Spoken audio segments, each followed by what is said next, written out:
like to call to order the 1 p.m. meeting of the town trustees. We'll start with the Pledge of Allegiance. I pledge allegiance to the flag of the United United States of America and to the republic for which it stands, one nation, under God, indivisible, with liberty and justice for all. Okay, would the secretary please call the roll? Certainly. President Schultz, Present. Secretary Treasurer Welker, Here. Trustee Warner, Yeah. Trustee Pell, Present. Trustee Horowitz. Here. Sir, we have a quorum present this afternoon. Okay, so first item on the agenda is the discussion. Is Dr. Gobler online? Yes, he is. All right. Okay. I am. Dr. All right. Gobler from the Stony Brook University. Welcome to the meeting. Nice to New see you. reality. I like your background there. Looks like the solar system. Yeah. Okay, so he wanted to discuss bivalve populations, and you asked them to be on? Yep. Right. Okay. And Chris. I also mentioned that I'm based on the application made or the letter sent, want to talk about Sag Pond and the bivalves. I also want to just give a quick update on the Lake Agawam harmful algal bloom task force and some actions that potential actions forthcoming that I'm hopeful we can get. I want to make you aware of and hopefully get your permission to move on as well. And that should just take like 5 minutes or so. Okay. Great. Sure, You go can ahead. start, Chris, whenever you're ready. Go ahead. Okay, well, as you know, my team has been working in Sag Pond the past couple of years. We're going to continue that, working with Trustee Welker. We obtained CPF funds to continue monitoring Sag Pond over the next couple of years. The original project began with support from homeowners. Part of the project, so the project's been looking at, has multiple phases. It's looked at water quality, we've looked at sediment and sediment composition, we've constructed nutrient loading models, we're looking at blue-green algae, we've installed the buoy. Last part of the project to carry out is the grow out of oysters, and also looking at the indigenous bivalve population. You may be aware, well, you're well aware of how well oysters do in Mecox Bay. Like Mecox Bay, Sag Pond is a temporarily open estuary. Last year, the only other temporary open estuary on the island, Georgica Pond, we put oysters in, and they grew spectacularly. And so the goal this year is to mimic the work that was done in Georgica Pond last year, where we had oysters of 2 different ages, so first and second year oysters, grown subsurface in aquaculture style bags and cages in 2 locations. We would put them out and monitor their growth, their condition. We'd also test for disease, survivorship, and concurrently with water quality. And the ultimate goal is to assess the suitability of Sag Pond for oyster populations, with potential for future work to involve either reestablishing an oyster population there. There are many options.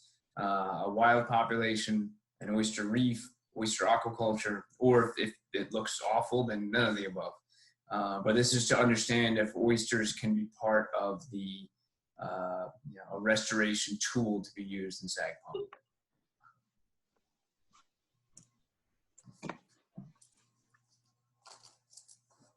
There were a couple questions from some of you guys last time when this was brought up. So did you want to ask those of Dr. Gobler at this point?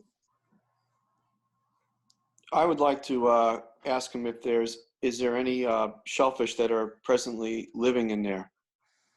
So that's part of the study also, is to look at, to do a survey of the pond and look at what's presently in there. We've had surprises in the past with regards to bivalves. For example, I guess you can always get a good set of mussels, but in Georgica Pond this past year, we had this enormous set of mussels onto some line that we had out there. I mean, really, really phenomenally dense, which was surprising. So we'll be looking both in the sediment, but also, anything that's sort of on top of the sediment as well. And when the oyster spat that are placed in there, how often are you going to monitor them? Weekly?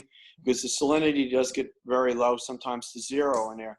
And I'm really curious to see how the survivability of an oyster is when it gets that low. And if we need to open it, is there going to be a trigger mechanism because of the shellfish being in there that we need to open that pond on even more of a regular basis? Well, I wouldn't want you to do anything different than you're currently doing, because, we really need to see if within the current management strategy, how the oysters do. And so that would be part of the experiment. We would certainly want to know when you're going to open it. No matter what, we'll be monitoring their growth and performance every other week.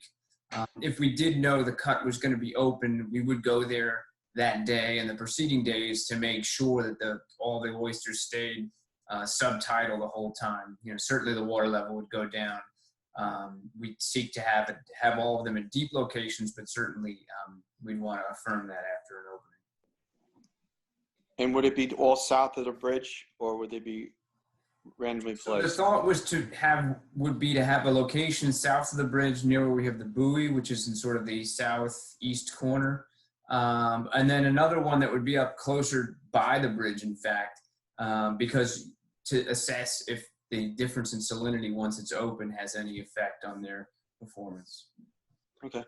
How did you mark the cages that were in Georgia, Chris? I think there I think we had a surface buoy and that was it. Just a very small, the size of a softball sort of buoy, but open to additional suggestions if you think that another approach would be better. But that's, I think there's no mechanized vehicles in there to my knowledge, and so I think something like that to me would be appropriate, but open to suggestions. Okay. There are a few baymen that do go crabbing in there, so you might take that in consideration also. There are a few motorboats that do. They don't frequent it too often, but when there's no blue-green algae, I know of at least 2 baymen that do go crabbing in there. Yeah. Well, I mean, again, we would target where we already have the buoy, so that in that case, it is already structured. There's already obviously marking there, so that wouldn't be in the way. And then the other one would be up by the bridge. And it should be fun. It's pretty shallow up there, so I don't think there's a lot of people going north of there. So. Okay.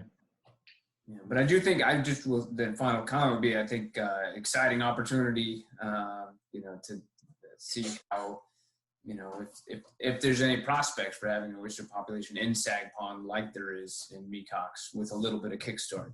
Mm-hmm. Great.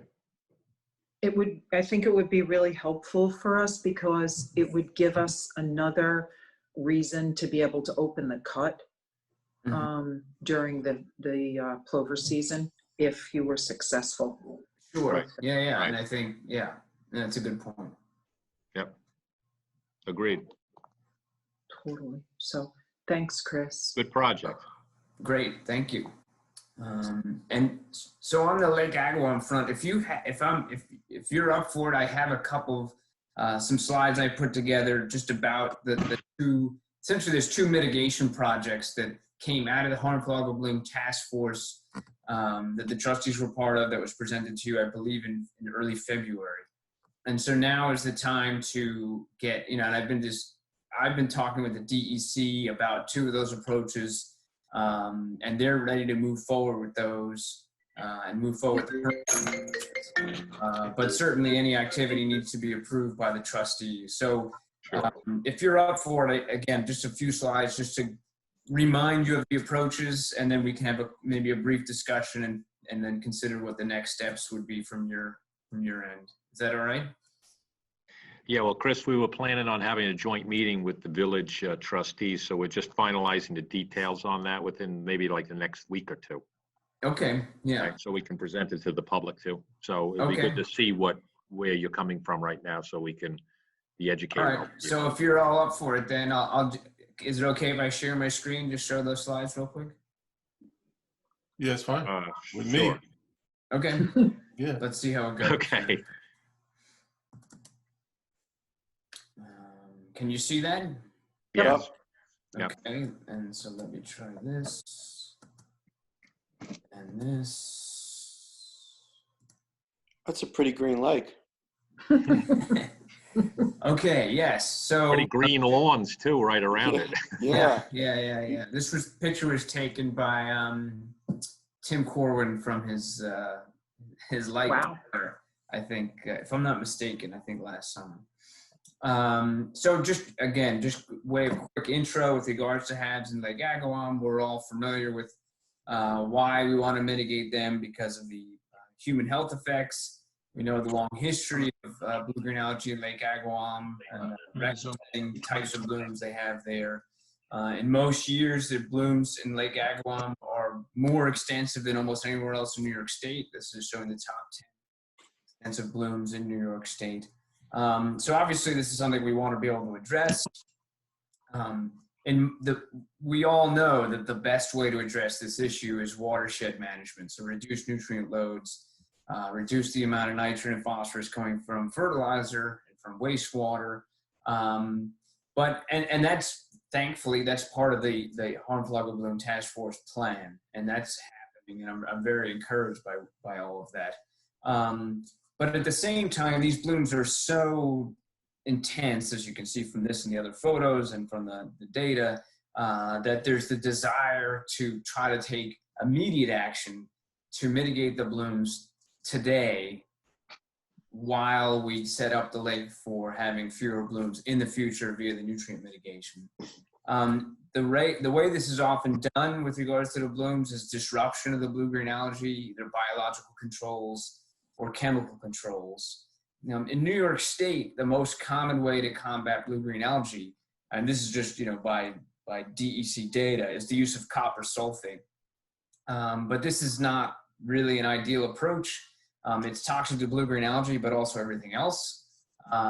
When the blue-green algae die, they can release their toxins, and you have to keep adding this, and so the copper just accumulates within the ecosystem and makes the ecosystem more and more toxic.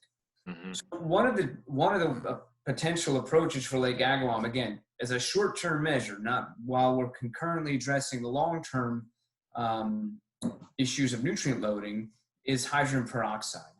And so I'll show you some data on this momentarily as well, but as it turns out, cyanobacteria, the other name for blue-green algae, are more sensitive to hydrogen peroxide than other types of algae.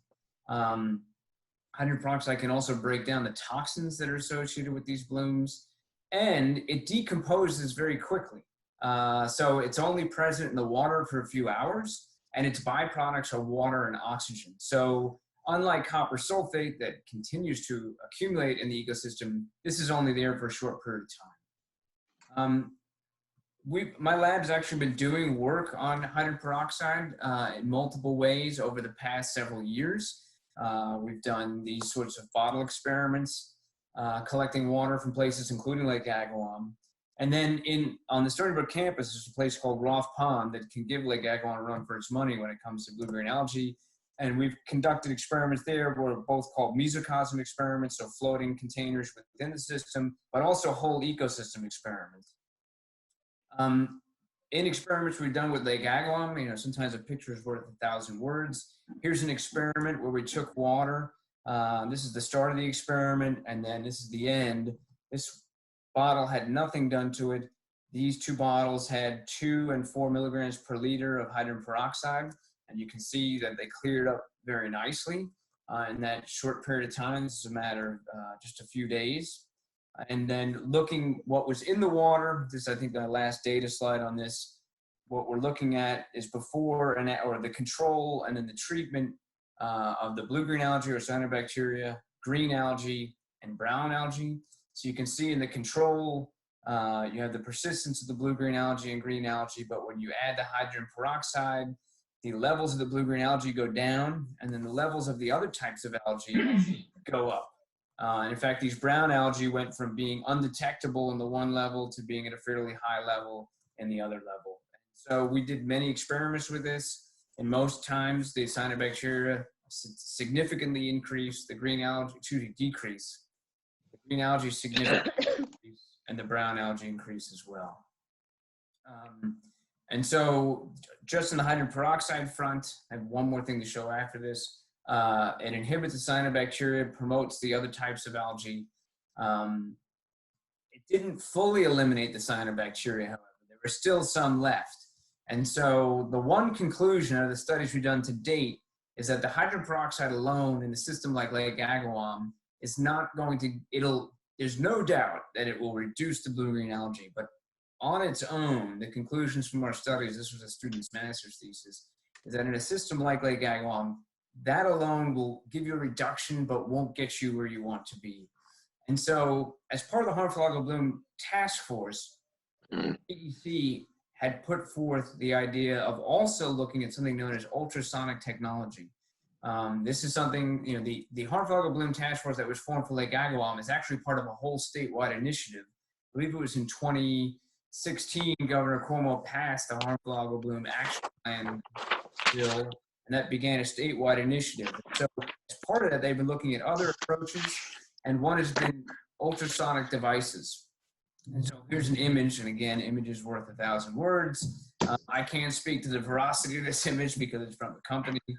But the idea is using sound waves to address the blue-green algae. And so the DEC has specifically identified a device by a company known as LG Sonic that sends out sound waves within the water column. And I have a very short video here. I think I'm gonna try it. Can you hear that? Can't hear it? No. No. But you can see the movie, correct? Yes. Yes. So I'll sort of give you the narrative, and I'm going to just restart this then and talk over it. So, yeah, so blue-green algae are these gas vesicles, so they tend to go up and down day and night. Mm-hmm. They get nutrients from the bottom, sunlight from the surface. And so the idea of the ultrasonic device is that it disrupts that migration of the blue-green algae. So it's not even something that kills them flat out necessarily, unlike the hydrogen peroxide, but it stops them from migrating. And when they're not able to migrate, eventually they're going to fall to the bottom and die off. And again, this company, LG Sonic, has been doing this for a while, refining the device for a while, and has had a lot of success with it.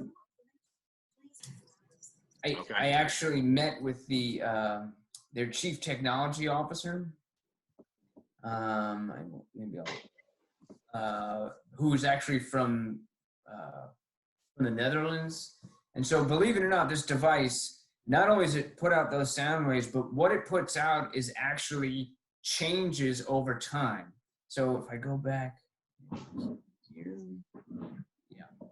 So in addition to sending out the sound waves, there's actually a device on this buoy that monitors the levels of blue-green algae. The company, and sends that data back to the company.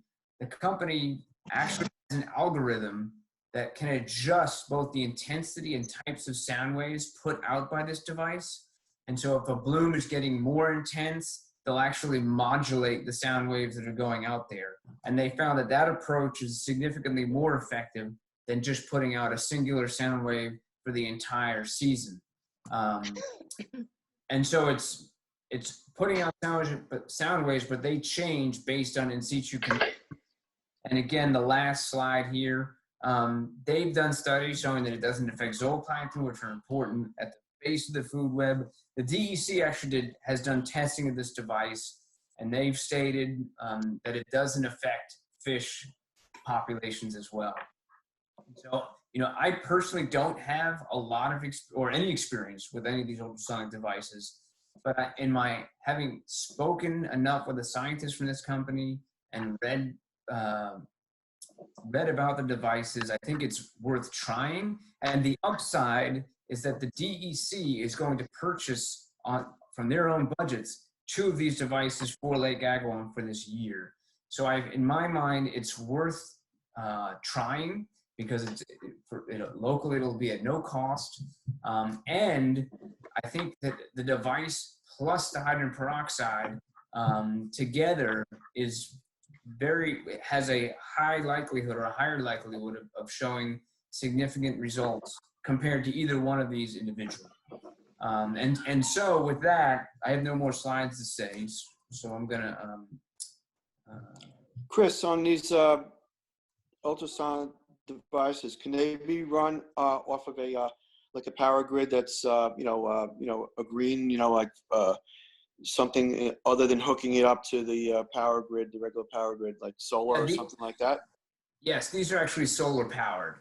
Oh, good. So no need for any electricity. It's just you put it in, and it's got 3 large solar panels, I believe. So they can be moved around the pond or lake as we see necessary. They don't have to stay in one area. We find that if they're put in, if we can position them so they'll get the most bang for the buck. Yeah, and I think they're going to have recommendations on precise, given the shape of the lake. They're going to have recommendations on exactly where to precise them to ensure that the entire lake is receiving the sound signals. Okay, very good. Chris, when you were doing your research and having your discussions with LG Sonic, where in the United States have they done work, and have they done work on a water body that's similar size to Lake Agawam, as well as a similar degree of toxicity with regard to the They Page have sent me agreement? that information. I've gone through some of it, but not all of it. I will forward. So let me get back to you on that. I need to. Okay. I haven't gone through all. They just recently sent me a series of reports, and I'll forward them all to you for consideration as well. Okay, and then I can share. They're very good questions, and certainly ones that I had also. That, how show me the money, so to speak. Right. Not just a pretty picture. It looks like it might have been a little Photoshop. And so the final thing I just want to mention is that, so each of these approaches will require clearly trustee permission. On the DEC front, they're going to require an aquatic pesticide application for the hydrogen peroxide use. I think that application I think the trustee should be the organization that is the applicant, although the Lake Agawam Conservancy is willing to work on that paperwork on your behalf. And I would work with them as well to put in that application. It'd be like similar to getting a dredging permit in my mind. Right. Although hopefully a lot quicker. Okay, that'd be good. I think that'd be good. Yeah. What would be the time frame on the application, you think, Chris, with the DEC? ASAP. The DEC is moving through the purchasing process for the ultrasonic device. And so that's going to take them a little while, but I think it makes sense to, in parallel, fill out all the permitting, address all the permitting issues so that when the devices are ready, we're not waiting on paperwork. Do we think we can piggyback some other permits with this permit so we can get it quickly too? Because we've been waiting for permits from the DEC for months. I don't think so. Particularly with hydrogen peroxide, it's aquatic pesticide application. So it's a different branch of the DEC that handles the pesticide and freshwater wetlands and tidal wetlands. So the freshwater wetlands, in good news, that authority has been relegated to the village. And so the village will be providing the freshwater wetlands permit for both projects. And again, because that's locally handled, I'm optimistic that can be also an accelerated process. But as far as I think no matter what, the trustees should, I believe, in my mind, should be signing off on both projects as owners of the lake. And then with that, we can move through the freshwater wetlands, work through the village, and then the aquatic pesticides application through the DEC. There's also something known as the DEC has something known as a floating objects permit. They believe is required for the ultrasonic device, and I told them to consider the Dongan patent and if they really need to do that or not. Well, I mean, if there was like boats in there or jet skis or something like that, there isn't. You know, it's either a paddleboard, a kayak, or a canoe, or an little Right. electric boat. I mean, so you're not going to have issues with people speeding around there and running into these things. Putting a nav light on them there would be practical, but other than that, I would say it's pretty simple and pretty safe. Okay. So as far as getting trustees sign off for the two approaches, what do you think is the best next steps for that? Well, I think if you draw up the proposal of what the permit should read, we'll have our town attorney look at it and see if it's, and let the board look at it, and we'll put it on the agenda for discussion. Okay. But also, Right. it would need to be presented at the public hearing, the duo public hearing that's village and trustee, correct? Well, he's going to present pretty much the same presentation as he has right now, Right. but as far as the paperwork, that's for us to look at and to protect the town's interests. Okay. Right? Beyond So- I'm sorry. Go ahead. Beyond the DEC aquatic pesticides permit, do the trustees want to just give your own individual permit? And I don't know, as a letter or proclamation or something? I don't know, we're gonna have to check that out with the town attorney's office. If you get us the wording for, basically all the wording for the permit that you need from the DEC, then we'll look it over and then let you know how to proceed on, how we're gonna I proceed, think it whether we're should going be- to permit from us. I think it should be memorialized like one of our regular permits on a year-to-year basis with a end of season rundown on what happens and what has come about as far as the lakes, so that we can, if they want to renew it and everything is going good, then next year we'll just, do the resolution again for next year. Sure. That's standard, yeah, Yep. And it would make it simple for us and simple for them. right. So what I'm going to do is prepare an individual one-pager for each approach, just for your own edification and information. That sort of is the writing version of what I just presented to you.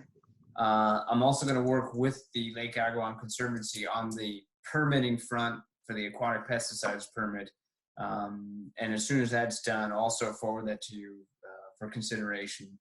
And then, I guess, have it, as Ed described, I think having the trustees stamp of approval, I think would be good. And then we can then in parallel thereafter be moving forward with the aquatic pesticides permit.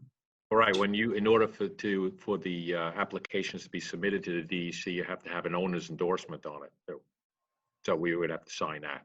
Yes. Not a problem. Okay.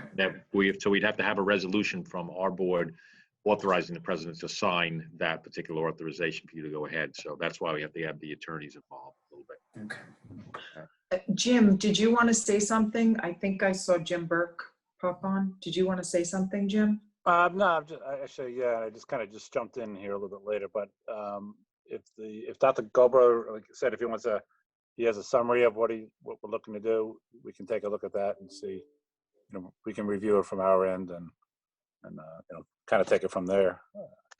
I think it's good news that we might keep this at the village level, as far as the permitting. For the freshwater wetlands, they The fresh one, yeah. definitely need to go to Albany with the aquatic pesticides permit. But in good news, there's other people within the Division of Water who really want to see this accelerated. So I think we'll have help from DEC personnel in shepherding this process through. Yeah, we hope so. Good. I hope they're going to be more diligent with some of the crucial dredging projects we have around here. I hope they'll move those along faster too. Well, that's usually more at the local level, and that I think can be a little bit more challenging sometimes. Right. Just one quick note, Chris. Do you have were you aware that there was a study done in the 70s on Mecox Bay, an algae study and a nutrient study done? Was it by Dr. Welker? No.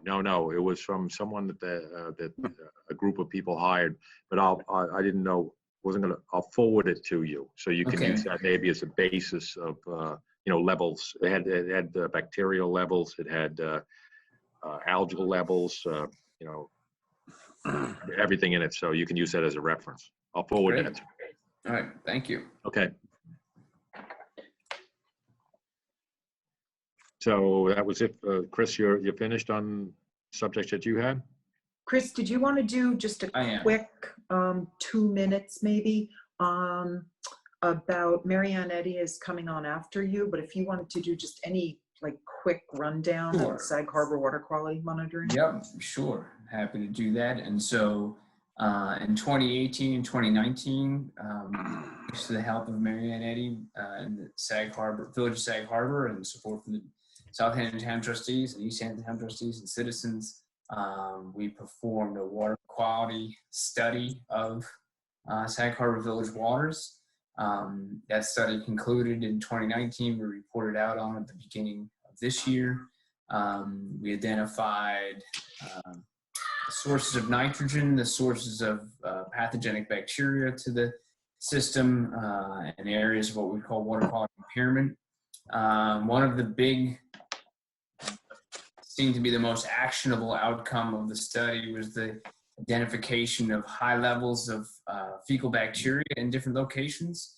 One was by Havens Beach, which I'm sure many of you are familiar with.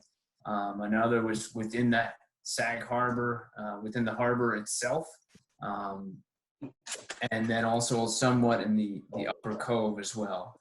And we had sort of mixed, what's called a microbial source tracking study to look at where those bacteria were coming from, humans versus birds versus deer versus dogs and small mammals. Yeah, exactly. And we found that there were high levels of human-derived bacteria in the village marina area, or the harbor, I should say, area. A couple of the different harbors. Whereas there was more of an animal signal over by Havens Beach. This year's study is to sort of refine, is really mainly focused again on this bacteria issue and trying to get to the bottom of it, specifically trying to differentiate the contribution of the bacteria between the sewage treatment plant and vessels, because while we can detect human-based bacteria, fecal bacteria, we can't differentiate a boat versus a sewage treatment plant, but we've redesigned the sampling in order to come up with that answer this year, in order to get a better sense of what's going on over by Havens Beach. So it's a scaled back study, but a good follow-on to the prior study. And again, just like the initial study, because we're tracking sources, in this case specifically of the outcome is actionable. So it's not research for research's sake, but it's research to identify sources of bacteria so that action can be taken at the end of the study. So that's what we're looking to do. And I know that Marianne's here to ask for your help with the study. Perfect. Okay. Thank you so Thank you, much. Chris. Thanks, Okay. Chris. Thanks a lot. Is Mary Ann on? Mary Ann is on. Okay. And I'm really grateful that Chris ran through all that and I don't have to. One of the things that we did was we tried to design this study a bit with an elastic waistband, if you will, knowing that there's a lot of people and entities that are experiencing financial difficulty right now, and that there's a lot of competition for charitable and philanthropic funds. So we scaled this so that we have a bare minimum, and I have the funds for the bare minimum right now, which will be 7 dates. It started last week and it'll go through right after Labor Day. But and that's about every 3 weeks. That's the very minimal. And what I'm here to ask you for is to help us get to the point where we can be functioning every 2 weeks. So I need like another $6,000 or $7,000. I don't know whether or not your funding would allow for that, but I would like to ask you to contribute along that pathway to get there. In 2018, you were very generous. We got $5,000. And last year we got $1,250. And I'm here to answer any questions that you might have about what we're doing specifically going forward this year, or in the past, if you have questions about that as well. So just a couple items, Marianne, to add to that, just so everybody's on the same page. There are how many sites that will be sampled, Marianne? 6? Is that approximately right? And of those 6 sites, one of them is within Southampton town. So Southampton town waters. So I just wanted to make sure everybody knew that. And secondly, the East Hampton trustees have signed on. They will be contributing $3,000, I believe, right, Marianne? Correct me. And they are also the financial conduit for this project. So just so that everyone knows there's full transparency. Let me give a little history to your comment there. In 2018 and 2019, we sampled 6 sites. Well, that's not true. In 2018, we sampled 5 sites, and 3 of those were in Southampton. And in 2019, we sampled 6 sites, and 4 of them were in Southampton. So this year, we are surveying 5 sites, and 2 of them are in Southampton. So overall, yeah. You have a question? It's we're going to do the picker near the Ship Ashore Marina, and we are doing another sample there that's at the Village Marina, which is probably just over the border. I think that's in Southampton. It's going to be right off of Long Wharf. That's in the village. That's outside of the our town waters. It's a state water. Okay. Well, all this studying that's being done, what's going to be the final outcome? Are you using this data for some, to just compile it, or is it going to lead to something to reduce the amount of pollution in the water? Well, I think there's 2 aspects of that. What we found after the 2 years of study is that, no surprise, we have a nitrogen problem. And between Southampton and East Hampton, and it's about a 50-50 split, we have almost $1 million going into nitrogen mediation efforts, mostly through Wayne Gardens, road end projects. So that's what we're doing in terms of trying to abate the amount of nitrogen that's going into the bays and coves. The other thing that we're doing is that, as Chris explained, we found that we have not just fecal coliform bacteria, but we have fecal coliform bacteria that the microbial source tracking showed comes from a human signal. So where did we find that? We did not find it in all 6 sites. But the thing that really muddied the water was that we found it up there by Ship Ashore Marina. We found it outside the sewage treatment plant right there at the docks of the Sag Harbor Yacht Club, where there are many boats. So, and we found fecal coliform bacteria too, as Chris mentioned, over there by Havens Beach, but the amount of human signal bacteria was really quite low. So what we're really looking for is to see whether or not we can identify whether or not this problem is it attributable to boats, or whether or not we have a problem at the sewage treatment plant. So this year, as Chris explained, we're really upping our game in terms of how we are sampling, and we're really using sites that are specific to that quest. So we're back at Ship Ashore, we're back at the Sag Harbor Yacht Club, and this year we're actually taking samples from the sewage treatment plant immediately before it's discharged.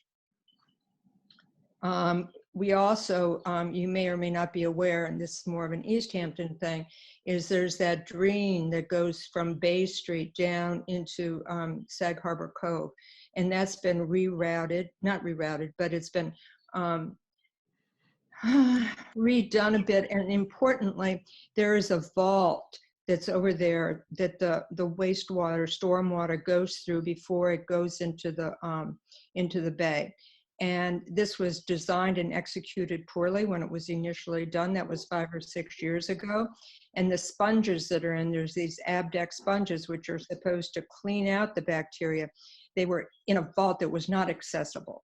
So that has all been redone. So one of the other things that we're doing in this study is we are taking samples immediately after that drain, after that vault, to see how that bacterial count looks compared to previous years.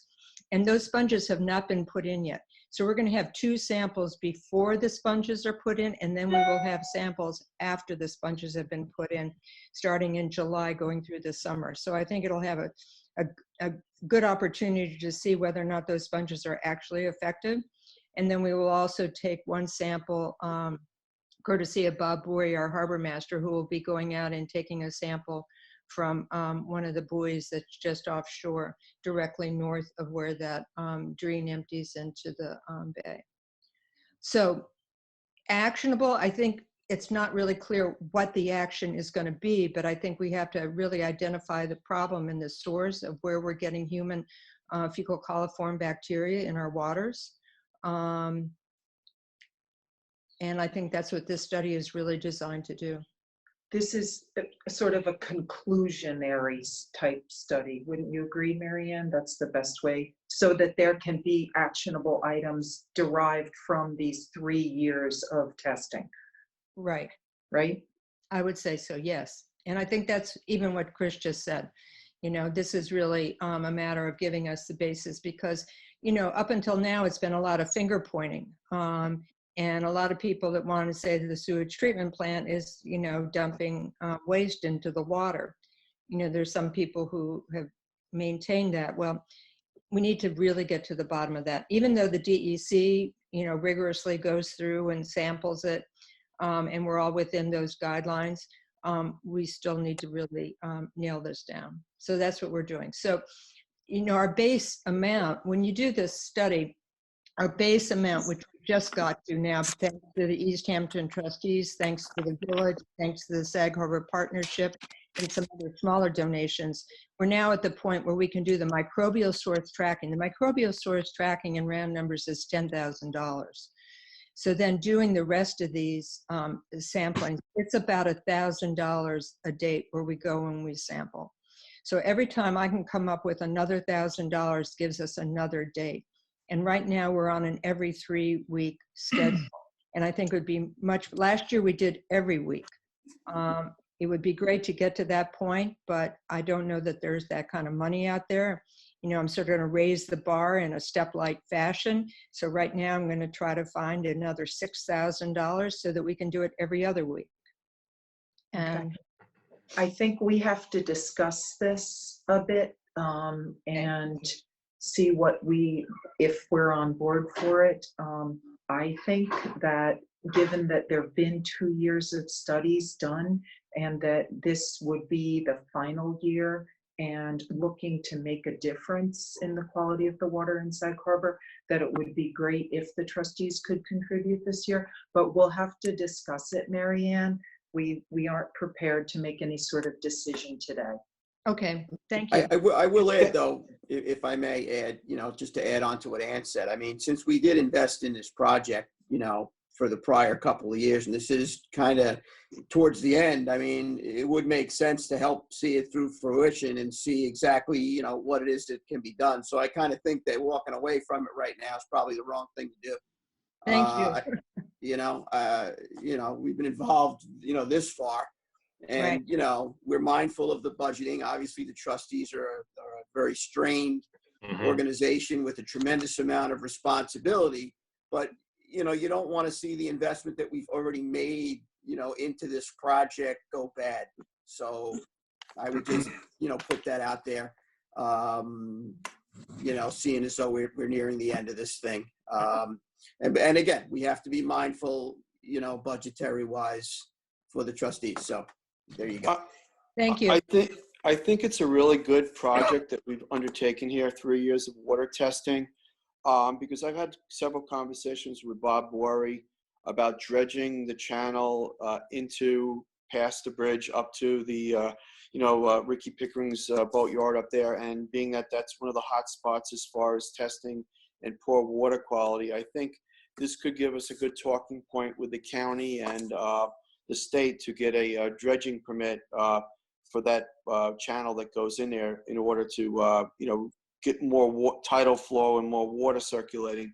And that would help the water quality also beyond the pollution that's caused by the boats. Okay. Perfect. Thank you. I haven't been on the board for 2 years, and obviously it's been going on, water testing, but I would like to see some sort of resolve that action is going to be taken once any sources of pollution are identified, and the study is not going to just be shelved somewhere.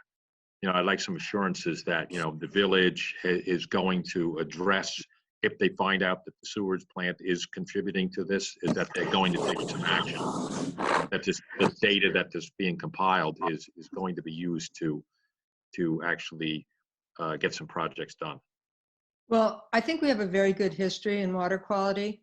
In 2016, we had our environmental consultants come up with water quality improvement projects, and there were 10 or 12 in Southampton and 10 or 12 in East Hampton.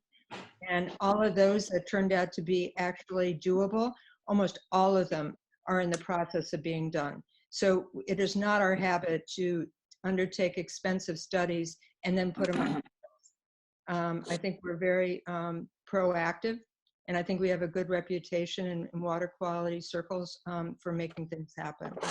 So Has the village telegraphed to you that if it is the water treatment plant, which is, I assume, owned by the village, right, that they're going to undertake changes in it? Changes in the plant?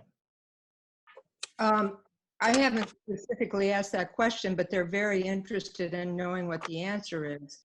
And they're very proud of the sewage treatment plant. It's one of the things that really is the economic engine, because we have a main street that's on a sewer.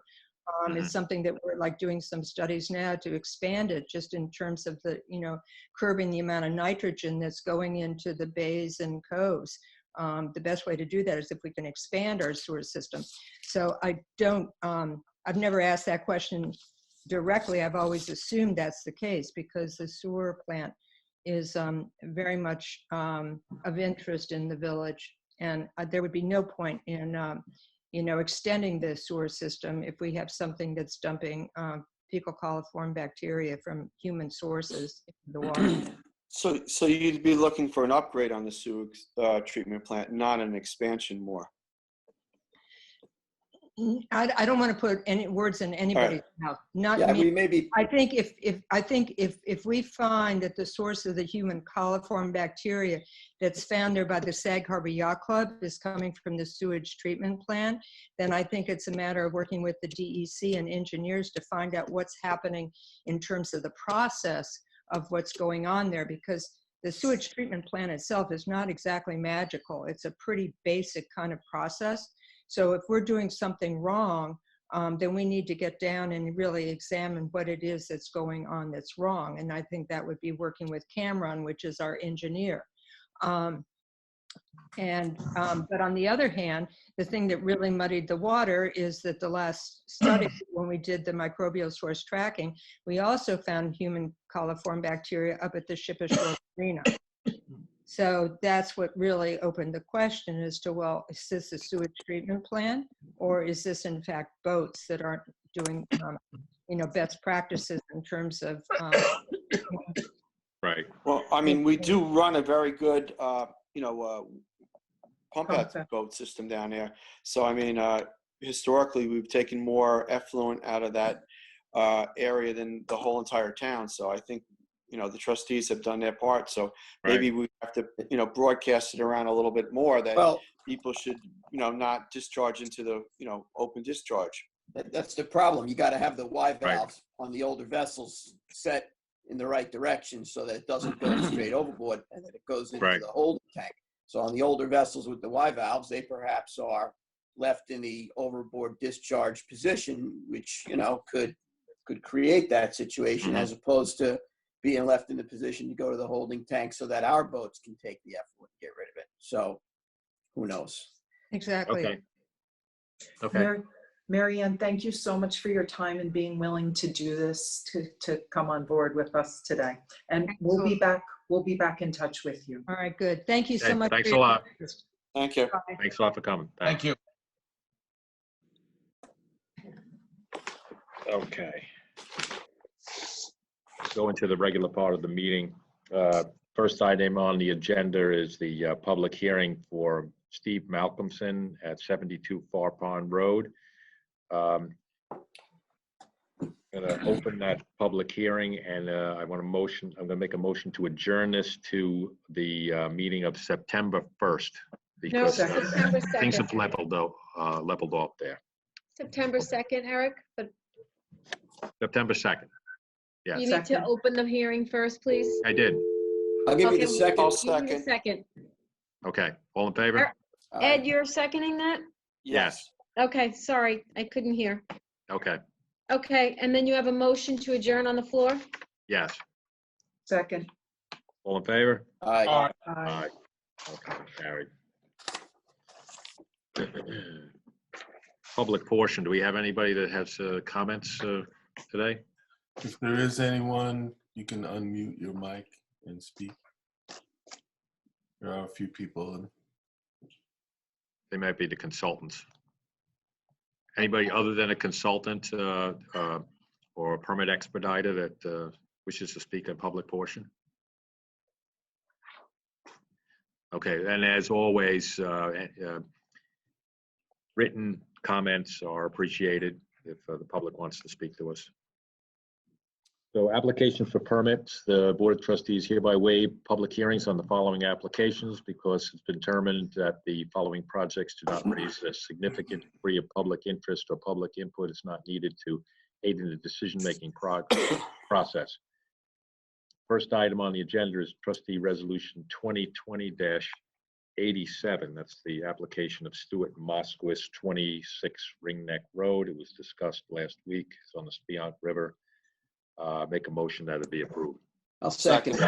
All in favor? Aye. Aye. Ann Welker's next. Trustee Resolution 2020-88. This is a first renewal for Second Story LLC, permit number GP 0000652 Seagull Hill Road, Village of North Haven. I'd like to request its approval. Second. All in favor? Aye. Aye. Trustee Resolution 2020-89. This is also a first renewal for 326 Cobb Road LLC, permit number GP 00073, 326 Cobb Road, Watermill, Suffolk County Tax Map 900-114-2-34.4 on Mill Creek. I'd like to request its approval. Second. All in favor? Aye. Aye. And Trustee Resolution 2020-90. This is an application for RH and AP LLC, 60 Cobble Road, Watermill, New York, Suffolk County Tax Map 900-160-3-15. This is its body of water is Myers Creek. We discussed this last week at work, or 2 weeks ago at work session. I'd like to recommend its approval. Second it. All in favor? Aye. Aye. Ed's next. James, can you put mine up on the screen? Yeah. Because I don't have a packet. Are you going to modify it? This is just the approval of last week's work session. No, I was going to approve. They were all good to go, but I don't have Okay. it. You want me to I don't read have it them for in you? front. You want me to read it for you? Lee? I don't have it in front of me. Yes. I will read it for you if you want. Scott can read it for you. That's okay. Okay. I'll read it. He's got 2020-91. It's an applicant, town of Southampton, 333 Beach Road, Hampton Bays, New York, Suffolk County Tax Map 0900-364-1-2, body of water Shinnecock Bay. It's a commercial fishing dock. Ed wants it approved. I'll second. All in favor? Aye. Aye. Okay. Next Now one you was, have 92. trustee resolution 2020-92. It's Mr. Warner's. It's the application of Shinnecock Fish Packers, 361 Beach Road, Hampton Bays, New York, Suffolk County, tax map 0900-364-1-3, also on the body of water of Shinnecock Bay, also fully vetted at work session. Ed is requesting its approval. You're Second. making them, okay. All in favor? Favor? Aye. Aye. Thank you, He's Scott. also got 2020-93, application of John Keane, 111 Little Neck Road, Southampton, New York, Suffolk County tax map number 0900-272-2-22, located on Middle Pond, another project that he diligently worked on, and we went through work session, looking for an approval on that one. Second. All in favor? Aye. Aye. I have trustee Thank you, resolution. Scott. You're welcome. I have trustee resolution 2020-94. Application is John Haley, 539 Noack Road, North City. Tax map 090059-3-25, body of water, North Sea. I can get this approved. Second. Second. All in favor? Aye.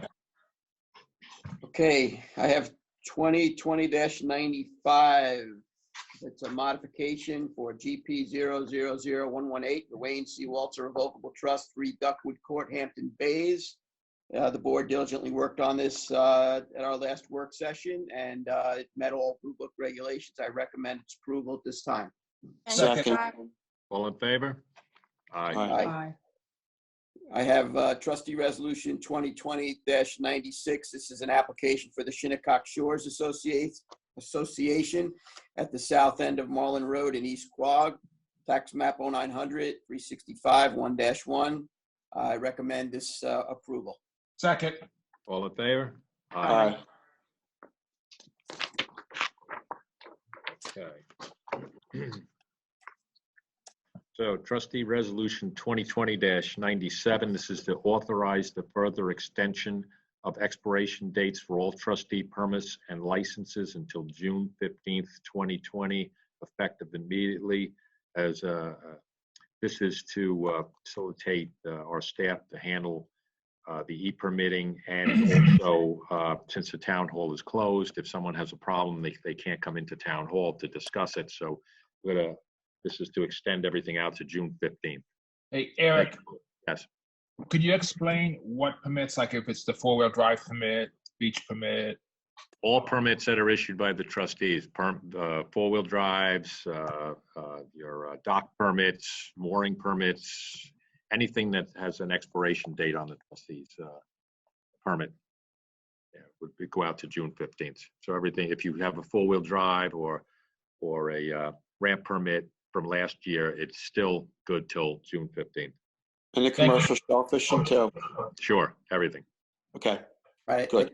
Hopefully Okay. we'll be able to start to unwind this and figure out ways that we can process, in a safe fashion. So I'm hoping that we could Sure. start doing that. I think the village is starting to bring a lot of their Southampton Village anyway, employees back online and Yep. services. So Well, we have a very good e-permitting program in place right now, but there's a segment of the population that might have a problem. There's always some problems that they need to come into the town hall, and until that's open, until we have some sort of mechanism for that, it's best to extend everything out to June 15th. By that Yes. time, we hope that the town hall will be open at least to some limited appointment basis, so someone with a problem can come in and yeah, handle it. we're going to have to start to figure out how we're going to safely do this stuff, because we're not going to be able to keep putting these things off forever. So Right. All right, I'll These- second it, Eric. Okay, all in favor? Aye. Aye. Aye. And Just just One more thing. I had a few people contact me. They had a very hard time doing it on the e-permit, and I brought their stuff in, and the staff did it for me right away. So I just want to say thank you very much for the staff for doing that. Yes, we're working out the proverbial kinks in the system to try and streamline it to make it more user-friendly. So we are working on that daily with the IT department to make it as easy as possible and work out any problems that the constituents have been having with the e-permitting. Right. Right, and that's an excellent point too, because if you do have someone that's having difficulty, if the trustee in the area can be of assistance, that's a fantastic thing too. So, Right. 100%. we could offer that. Yep. Yes. I just might add that the trustees, and Lisa can back me up on this, lead the way in the e-permitting department in the town. Right, Yes, we Lisa? do. Yes, Yep. thousands and thousands of permits are being processed online. Yes. Great. Thank you, just- Lisa. Right, Yes. thanks, Lisa. We Staff. have a fantastic staff, so we're very It's lucky. it's good to see resiliency among the staff in a horrific point in time to try and maintain what has to be done. I commend everybody that Right. has been working hard on that. And I ask will for pass it on. And ask for patience on the part of the public too. We wish we had an answer for all of your phone calls, but we'll get back to you as best we can. We're Yes. working on it. Mm-hmm. Yep. We have a general email inbox that people can email us, and also we are returning all voicemails that are left on the general voicemail telephone box. numbers. Yes. Yes. And still processing permits as we go here, as you can evidently Yes. see. Okay, so next item on the agenda is the trustee resolution 2020-98. That's the warrant number 9 of 2020. Can you Lisa. please, you want to read that, please? Yes, certainly. Bridgehampton National Bank, $734.12. Call Ahead, $36. East Islip Lumber Company, $682.20. Interscience, $3,490. Loper's Equipment Corp., $598.54. New York State Department of Environmental Conservation, $200. Port Lumber Corp., $170.40. Ricky's Plumbing and Heating Supply, $315.89. Riverhead Building Supply, $416.43. Staples, $106.39. Verizon Wireless, $329.49. WB Mason Company, Inc., $42.77 for a total of $7,122.23. I'll second it. All in favor? Aye. Okay. Trustees resolution 2020-99. That's to authorize the expenditure for stocking of ponds and lakes with rainbow trout. I make a motion that we Second. approve this. All in favor? Aye. Aye. Okay. Hang on one second here. Okay. On this particular next resolution, I'm walking on a motion to amend to change the wording and the authorization to strike trustees from the wording and substitute the town of Southampton. It's a Scrivener's error. So I'd like to make a motion that we to amend this, the wording on this. Now, I need a second. So just to just reread it then, Eric, so that, with the correction. I am Just going to the read, that's the title. next one. This is for the Round Pond Rain Garden. I'm Right. making a motion to change the wording, an authorization to change it, and then I'll read the exact motion Got after it. that. Okay, so I'm just, it's a walk-on because the agenda went out to the public already. So in order to amend that, we have to do a walk-on. So I'll So make a you need motion. you need a motion to walk it on? To amend. To walk on the amendment to Just- the resolution. Just motion to To amend the change the title. wording from Southampton Okay. town. I'll give you my second on that. Okay, Thank you. trust me on this. Okay. Okay, all in favor? Aye. Aye. Okay, so regarding trustee resolution 2020-100, it authorizes the trustees of the freeholders and commonality of the town of Southampton president to sign a cooperative agreement with the village of Sag Harbor and the town of Southampton for the construction and maintenance of a rain garden at Round Pond. Okay, originally the resolution said between with the village and the Board of Trustees. That should be struck out because it is redundant. It's a agreement with us, the town, and the village.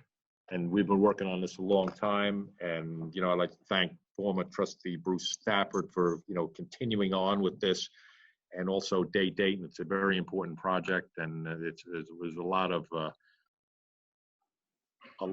maneuvering and negotiations to get everybody together on this. Right? You know? Eric, it's been a long time coming, so. Yes, I'm it's a great glad. project. Thanks to everybody that worked on it. Yep.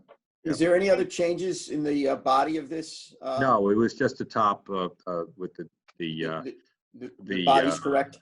The maintenance with the addition of the town of Southampton, the three parties. Okay. That's all. The rest of the resolution is exactly the same. It's all correct. You're satisfied with that? Yes. We had the attorney looked over it today. Okay. I'll second it. Okay, all in favor? Aye. Aye. All right. Great. I'd like to see the completion of something going on down there. They'll hopefully clean Thank up you. that pond, right? Thank you, Trustee Stafford. You did Yeah, a you good Yes, good job. job. Bruce did a good job. And Dayton too. She's worked And very hard. Dayton, Yes. she really does a fabulous job. She's very dedicated. Mm-hmm. Yep. Okay. Next one is trustee resolution 2020-101. Authorize the purchase of chains for buoys. Like the Bay Constables need this for all our navigational aids. So I'd like to make a motion. I'll second it. Authorize that. Okay. All in favor? Aye. Aye. Sorry, Ann, that was your sponsor. I didn't see It's that. fine. Next one, 2020-102, authorize payment of services to Printing House Press. That is for the briefs in the matter of the Brookhaven Baymen's Association versus the town of Southampton. I'd like to make that motion. Second. Second. All in favor? Aye. Aye. Next one is Bill. Trustee Resolution 2020-103. It's a public hearing.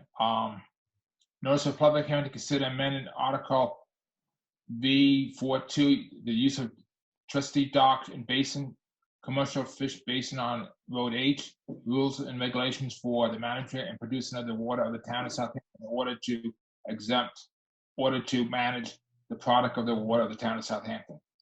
2, exempt the trustee-owned Willie Pond dock from requirement of Article 542B and designate as a trustee-resident dock faculty the time frame required for dock permit to be displayed and remove of all Fort Pond as a boat slip location required for tie-off poles. So you're looking to schedule a public hearing for June 1st? I think so, Lisa. I think that's what Lisa. 2020? Yes, that's correct. Yeah. Yes. We have, publishing deadlines, so. I'll second that. Okay, thank you. Okay, all in favor? Aye. Aye. Okay. So the next item is another walk-on. This is to authorize Lake Agawam Conservancy to renovate and replant the rain garden at the south end of Agawam Lake. So I'd like to, and then I'll read the rest of the text there, but it's a walk-on to allow this to be on. I'll second the authorization for the walk-on. Okay, all in favor? Aye. Aye. Okay. This motion is to authorize the trustees of the freeholders and commonality of the town of Southampton to sign a cooperative agreement with the Lake Agawam Conservancy to replant the trustee rain garden at the south end of Agawam Lake, subject to a review of documents by the town attorney's office. They have a plant list, and they're willing to upgrade and replant the entire rain garden at the south end of Agawam Lake at no cost to us. Will we have access to that planting plan? And second, is there water there? No water. There's no water. No. Water. So how are they going to irrigate because usually you need irrigation for at least the first 2 seasons. Has that Well, been there's an electric box down there, so a pump can be installed, or water can be pumped from the lake. It's fresh water, so. Yeah, but done it in the past. You're going to run into an issue with the blue-green algae Right. and the vapors from it, because I was going to do that project Right. a long time ago when I found Mhm. there was no water to, Right. offset the, watering. And we had the marine maintenance guys go down there with a big tank and do some watering when they did some plantings. You got to So be you have careful with to be very- aerosol. No, I Yeah. know, but Yes. it depends on if you're flooding it or you're, spraying it up in the air. So we could have Dr. Gobler weigh in on that. I would be very cautious on it, Eric, because I did look You into don't it, wanna- and that's why I didn't pursue it. Aerosolizing a harmful algal bloom and, infused, waterway is going to be a touchy situation, especially in the middle of a pandemic. So we probably, Tony, the person who made the plant list up, the guy who's going to be planting it, most of the plants are designed not to be watered all the time. He said it should be fine. He said if he did need water, they would bring water in, or he's going to put a drip line in it when he plants, just in case he has to add water or pump water into it later on. Well, I'm sure we can provide services for the marine maintenance. We have a tank on the truck. Right. Come Yes. down and water it. Nope, not a It's problem. been done in the I'd past. be, I think the tank's the best way to go with Okay, this right no now. problem. Yeah. No problem. They could hook the tank up to the drip line. And will we have access to review the schematic, the planting schematic? Of course, Ann. Sure. You wouldn't- Yes. you- Yes. you- This is just to facilitate the process. We're not going to do anything without all the trustees concurring. But it's getting the in motion so that I can sign the agreement with them, subject to review of the town attorney and you reviewing the plans, the actual Great. planting plan. Yeah.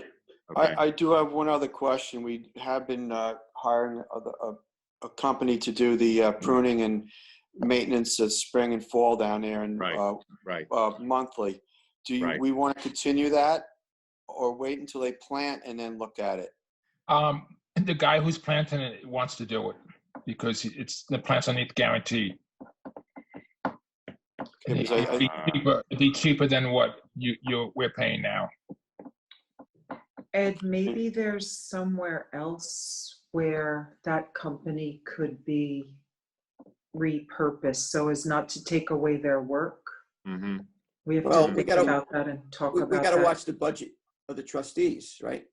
there was $20,000 a year that was allotted for maintenance of that park when Fred Right. Habermeyer initially we built Right. it. So we've been doing the maintenance every year. So my question is that if we're going to replant it, I don't want them to go down there and to dig up and tear up. So I think we should have it replanted, and whoever's doing the replanting come up with an idea of how best to maintain it, because there's going to be different plants there than Right. what they have done in the past. It'll be in the package, Ed. Yes, Well- we don't know if the Conservancy is going to pay for that or we're going to pay for it. So that has to be worked out. But initially, Yes. right now, is the planting. Right.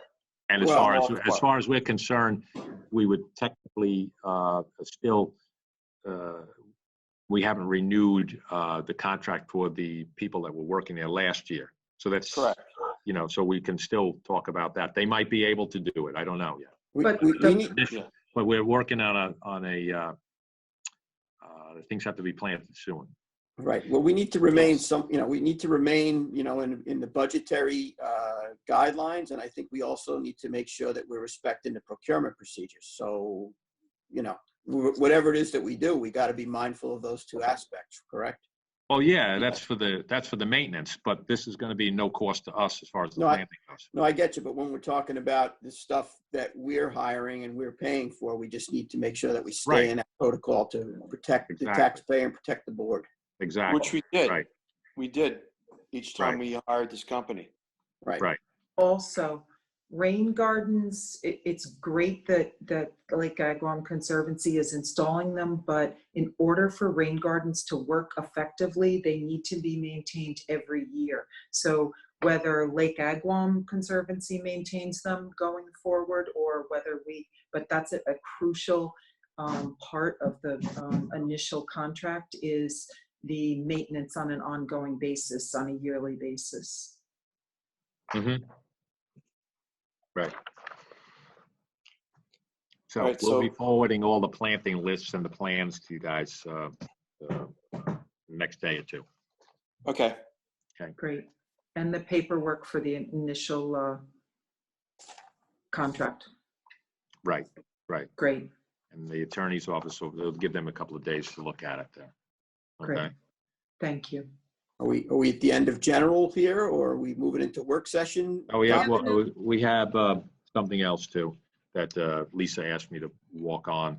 Yeah, Eric, this is- we yes. need a second on the motion to adopt for the Lake I'll Agawam. second it. Okay, all in favor? Aye. All right. Aye. Okay. Okay. So Lisa informs me that we need to do another walk-on to allow for amending the Board of Trustees adopted budget for the Department of Education Local Government Funds Management Improvement Fund grant. So I'd like to put that on. I'd like to put that on as an add-on. Okay, I'll second that second, one. they're coming on. Lisa, Yeah. do you want to explain that? Yeah, that's what I was going to ask her to do that. Yes, yeah. we have to encumber the funds according to the recommendations of the comptroller's office. So we have to encumber that money that we've already received from the state in order to utilize it in 2020. It's kind of a mirror of what we did in 2019. And now we have to do the same procedure in 2020 to encumber those funds. It's, So it's no additional money coming out of our budget, but we have a threshold on the grant and. correct. Right. And the grant is currently on hold, by the way, due to the coronavirus. So all deadlines have also been extended, which I think was June 30th. So the grant has also been extended as well, along with everything else from the, yeah. But this is just to encumber the funds into 2020 so that those funds will be available to pay Okay. the vendor. And we are coming to the second part of the grant, and we should have the second part of the files loaded onto the server. We're working with IT to get that accomplished. That should be coming this week. Right, Excellent. for the Great. public, that is the digitization of our records, Yes, correct. permits, so they can be looked up and searched very easily. Yes, FOIL Okay. requests or, yes. Going back decades. Sounds good. Yes, yes, at least to the 30s, probably earlier. 1928. Yes. Great. Okay, so the motion to amend the Board of Trustees 2020 adopted budget for the local government records management. I'll make a Second. motion. I'll second that. All in favor? Aye. Aye. And we need a motion to adopt. That was to walk on. I'll make that motion. Second. All in favor? Aye. Aye. Aye. Okay. All right, you. that concludes the general meeting. So we'll go into work session. Okay. The first one is, for me, is Darrell and Olson on 40 Griffin Avenue. Remember that one where they were going to take out the walkway and replace it with a path down in West Hampton? The James. applicant wishes to table that until the June 1st meeting. Okay, Okay? all good. Table. They've got mislabeled here as far as 11 Reynolds Drive. And, No, that's the next one, Eric. Okay, yeah, on my schedule, yeah. So you want to do that now, if James has got it up? Sure. Yeah, let's do that now. Okay. Tanya, are you on? Or Chuck, are you on Land Use Ecological to discuss this? Charles? Yeah, I'm on. Sis, Hello? Hello? Hello, can you hear me? Yes. Yes. Okay, great. Yeah, Chuck. Who's on? this is Chuck? one that, Chuck Bowman. Okay. You can hear me? Yes. Okay. Now, this is one where we've been going back and forth between the trustees and DEC. Right. We had submitted an initial proposal just to have a few rocks along the start, and your office had asked us to go back and come up with a different plan, which is having a little technical difficulties here. Submitted that to DEC, and they came back, they said they didn't like it, and they liked the original. Can you hear me now? Eric, On and can you hear off. me? You're in a bad area. Hello? I think he has his mic on to his iPad watching this. Well, I hope not, but I think you're getting feedback from another No. device. no, I'm on the iPad, but I can't get it. Oh, okay, hold on. We'll try this. Can you hear me now? Is that better? Yes. Yes. Okay. This is actually No, pretty simple. We're just caught between the rock and the hard place. DEC, I'm an alternate, which we did. We submitted it to DEC. They didn't like it. They liked the original plan, and there we are. Okay. Do you have any photographs, James? Yeah. I guess I just need direction on.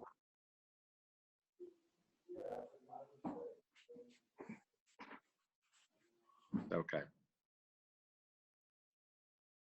So they want to put rocks in and put and replant behind them, right? Chuck. So, hey, James, could you put the photos back for a second, please? Yeah, well, we actually, the initial one, we were just putting.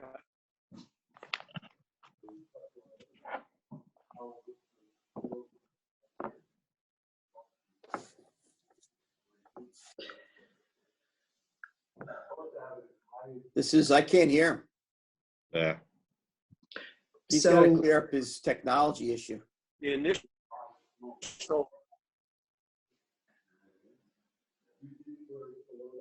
Charles, is there anything that you might Can you hear me now? suggest? Hello? Well, Ann, I had actually agreed with your suggestions. That's why we did the other plan. But these, quite frankly, had some new people, and they don't have a whole lot of experience in this. And I don't know what to tell you. You're caught between two bureaucracies. I have a call in to, so the situation is, what I looked at here was there's an existing line of rocks that are out away from the toe of the marsh. And I thought that we could use those rocks and build and create a living shoreline here. So stabilize those rocks, add to them a bit, and then do some planting similarly to what had been done just a bit west of here. I agree. And I agree with you 100%. But DEC does not agree with us. So the question is, what do they do? I have a call. So you're dealing with the newer people. I put a call into the people that permitted the living shoreline that's just west of here to see if that perhaps DEC can work within their confines to help us move this forward in a way that we think might be more beneficial for this marsh. Yeah, and You know what? You're not going to be able to resolve this at this work session. So why don't we wait until he's at better reception so we can hear him and you have some information from DEC? Because otherwise we're spinning our wheels here right now. Right. Doesn't the DEC have some sort of protocol? They just like a new person comes in and they just change all the rules? Why don't we wait till Trustee Welker hears back from what their explanation is? Because we can't really do anything. But that may be 6 months from now, Scott. And can I just mention something to you guys?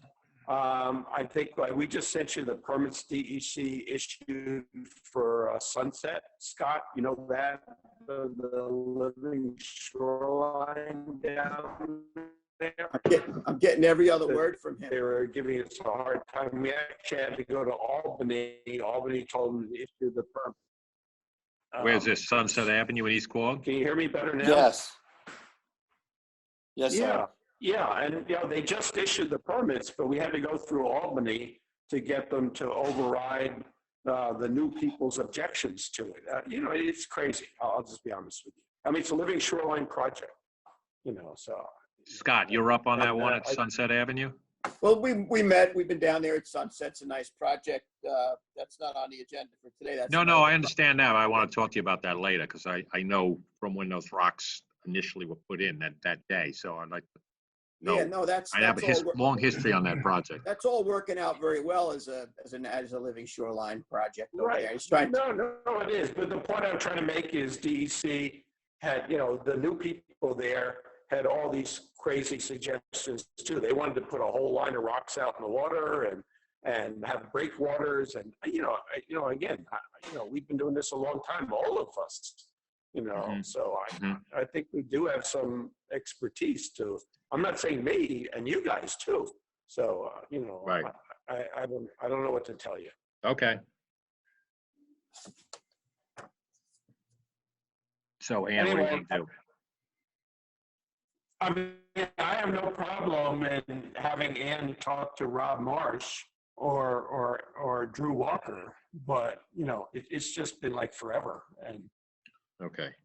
Yeah, I know. This has been going on for a long time. You want to table it until the next meeting? Is that okay, Chuck? I have absolutely. a phone, Absolutely. You and I are on the same page, so I have a phone I don't have a call problem with that. and I'll follow up. It's Drew Walker that I reached out to because he was very helpful with us with the project west of here. So I hope I'll hear back from him in a few days. Yeah, we worked on the one at Tanner's Neck, which I thought was a successful project, and I thought the Right. DEC came up with a protocol to do these living shorelines where they could basically make them move forward smoothly. Right. It sounds like they've taken a couple steps backwards Well, right now. that you have to maintain consistency in your protocol. I mean, I get right. things are site specific, but you still want to maintain some form of consistency for guidance. I thought that was the whole, the purpose behind, this living shoreline concept. Well, Right. you have to make consistency. What? I work all over Long Island, so it depends on what person you end up with. Some of the new people, whether it's consistent or just tell So, me. Right. Chuck, if we table this for today and then I'll be in touch with you and I'll follow up with Drew Walker. No, Is that okay? that's fine, Ian. Okay. Okay, thank Chuck, you. Chuck, are you handling Well, DLC revocable trust? yes. So you want to talk about that while we barely have you here? Can you speak to any of, Let me offer a suggestion. If he calls me up on my iPhone, my town iPhone, I can hold it up here to this microphone. That might be more of a better If connection. you can hit me now, if you can hear me now, I think it. He keeps going in and out. That's Yeah, the let me, problem. Chuck, let me call you. I think we.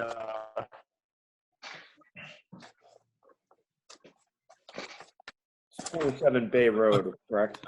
Is the one talking Is that better now? Can you hear me Chuck. now? Is that better now? a little better? It is for a while. Okay. Well, there's too many people from Manhattan out here, I'm taking all the cell phone.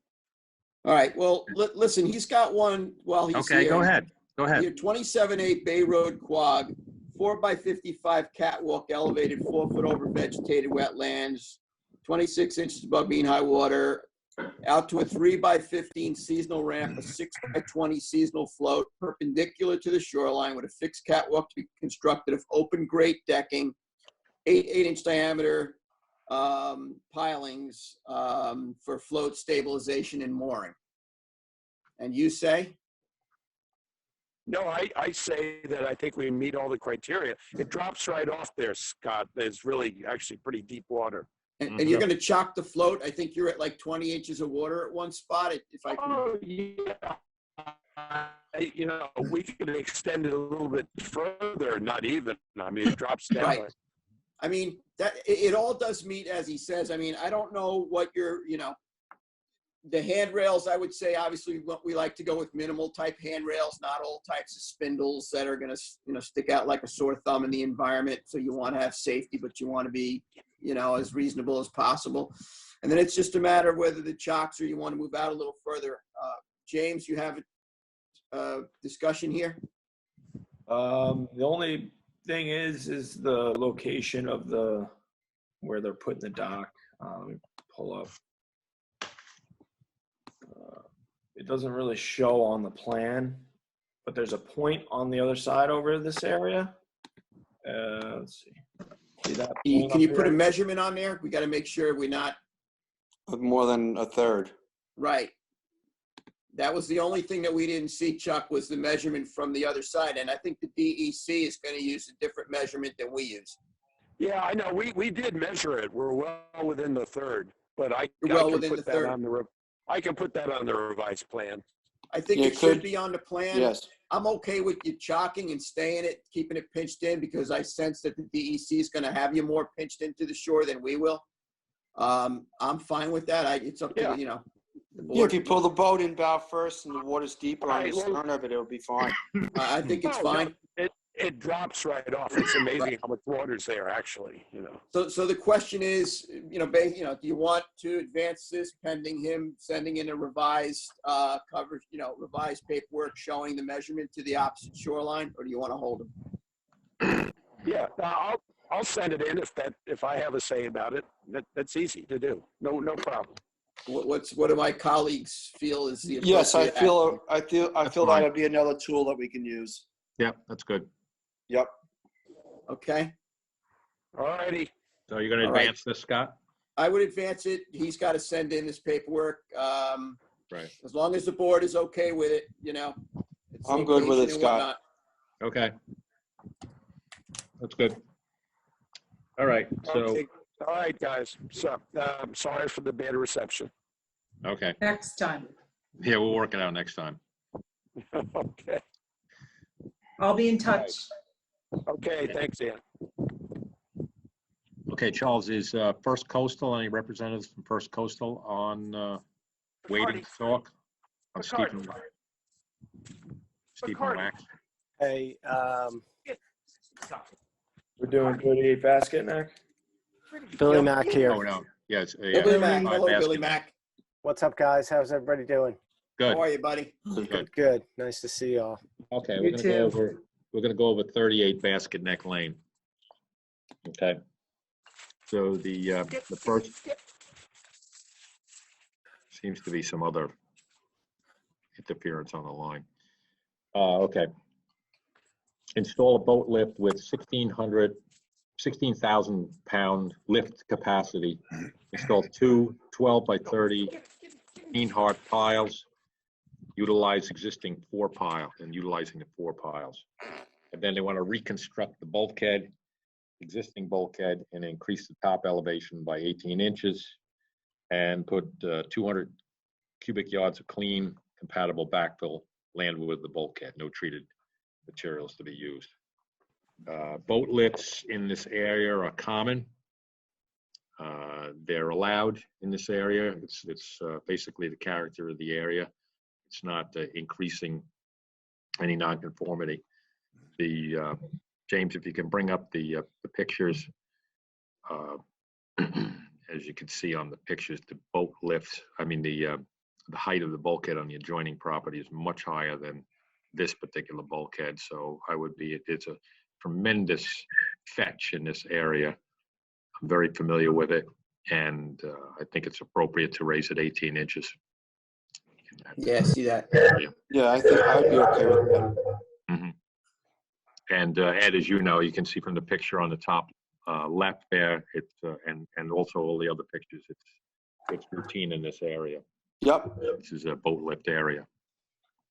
So Yep. I don't have any problems with this. This one's pretty straightforward. Yep. Anybody else? So I'd like to move it forward. Move it. Fine with me, Eric. I'm good. Okay. Thanks, guys. Okay. Billy, if you hang around, unless, Eric, do you want to keep going? Because I have one with Billy. Yeah, go ahead, while he's on. Sure. Okay. Okay, thanks, Ann. Billy, you still there? Yep, I am. So this is What is it? George Bertero, James, 46 Bayview Drive East. So this is Noyak. Yeah, James got to bring it up for a minute.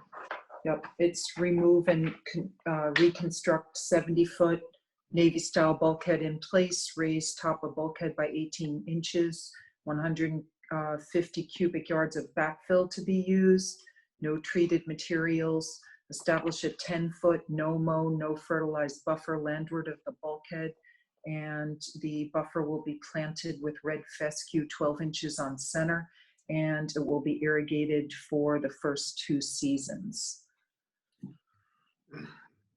Billy, you want to explain or elaborate? Yeah, it's just a very old bulkhead that you can see, and it's actually creosote members there. So we're just looking to rebuild it in place. You're gonna do it from land side? Everything will be from the land, yeah, and we're not going to be disturbing any of that water side. Grass. You're gonna put the new bulkhead in behind it and then pull the front one out? We'll probably pull the bulkhead that's there out and then put the other one exactly in its place. You're gonna vibrate it or jet it in? Jet it in. Mm-hmm. Got to be careful with that wetlands. you gotta- That's the concern. Yeah, you got to make sure Right. you don't disturb that. We could Right. vibrate, if it comes out cleanly and there's nothing in the way, then most of it could be vibrated with an easy small excavator. Mm-hmm. Third way. What depth of penetration you're talking about in that area? What's the soil type? Is it gravel or is it mud? It's mud. Oh, It's okay. mud and sand, Mm-hmm. so it should be pretty clean. There's not a lot of gravel there. And those sheets are, I'm guessing those sheets are probably 8 to 10 foot. We'd be putting in likely 12 footers, so they'll probably go in quite easy, majority of the way. Okay.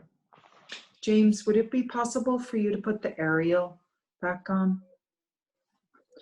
So my concern is that the property to the southwest does not have a bulkhead.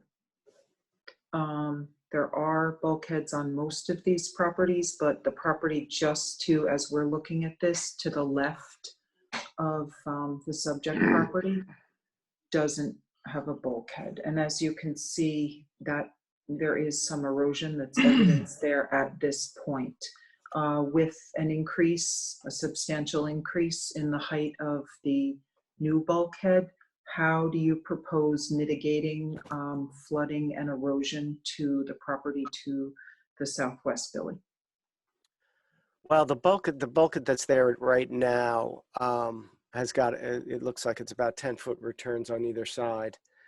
So, and then that's where the land kind of comes up more or less on the southwest property. So we're under the impression that any kind of flooding as a result of replacing this bulkhead essentially where it is going to be very minimal and similar to what exists there now. The 18 inches that we're asking for is just for storm, storm height flooding and surge that would, damage all the properties if it overtops. So I don't know to what extent. We will have a nice buffer there, and that'll mitigate. And that's again mostly sand there, so a lot of that will drain after the surge. So I'm not. I don't know what other techniques we can do to mitigate any effects on the property, but I do think they'll be very minimal or similar to how they exist right now. Would a longer return make any difference? It might. I mean, that's kind of where the elevation comes up on those properties. So I don't.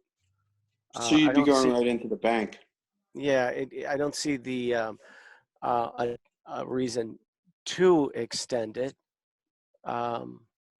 but we could certainly explore that idea. That could make the problem worse too, you know? You gotta Yeah. really Okay. slow down on that one for a minute. Yeah, yeah. If you put a hardened structure up against that and you have wave washer, it might increase the erosion on that property. Yeah, that may do the reverse of what you're trying to do, so you gotta be careful with that one. Right. Yeah, the higher up the bulkhead is, the higher the waves. That's where the wave reverberation really has the most power. So Right. shortening up the return might be a 10-foot return might be better, and just putting some sand there. Right. Okay. Do any of you have any thoughts or suggestions when you're looking at this property that's the neighbor that's not bulkheaded? The one thing that you can't see, just to add to that, is that it looks like in the photos that I'm looking at of the adjacent property, that particular corner does have a fair amount of rock placement on it. Actually, it does show up on the aerial photo, just on that corner, that return. James, if you can point the arrow to the that area there, it does have, there's some blue rock and some white rock out in the front. So they've already mitigated with the rocks in front of it there. Yeah. That should help with the scour there with some, properly placed stones and filter cloth. It should aid. And it's well vegetated south of that, right along the water with the Sputina. So Yeah, you got a shows nice shoreline there. a nice shoreline, right? Nice shoreline. Yeah, James, scroll over to the right, a couple of properties there on the other side, a little bit further down. See where that bulkhead ends with that return? See, you have it seems like an exacerbated scour right there too. Anytime where you have a hardened structure, it causes problems to the next door neighbor. Yeah. There are some where you'll see where they'll put some properly placed stones and filter cloth, and it will soften and mitigate that. And Yeah, you have to have some. Not seen it so bad, Yeah, you have to have some transition from hard to soft structures. Yeah. Right. So with the vegetation and the proper stones, almost like that living shoreline concept, some filter cloth backing it up behind, and even with the big high tides that we've had, I've been checking on some projects this spring because we've been taking a pretty good pounding on the south side, as you know. That concept's been working pretty well. There's some areas where like this, it's unavoidable, Billy, could you do something like that? To add some more riprap, is that what you're saying? Yeah, but it's on the other property next door. Yeah, it's the other property owner. Yeah, that would be the other properties. I mean, it's there now, and that additional height, I don't think would be too much of a concern. Because it is kind of minimal, and this bulkhead itself is only about 60 feet long. What's the length of the return there? Length of return, I think, is about 10 feet. Oh, okay. And it's kind of dying out with the grade as it comes back. Yeah, which is well vegetated, the grade too. So that's good. Yeah. Yeah, it's best to not disturb as much as possible. Yeah. Right. Okay. You guys are okay with this? Yeah. Yeah, I'm good. Okay. I'm good with it. Are we Okay, I'd like advancing to- that, Ann? Yes, please. Thank you, Billy. Thank you, and thank you guys very much. Thanks again, Ann. Okay. So I'll go back to me again here on 18 Pleasant Avenue when you're ready. Yeah.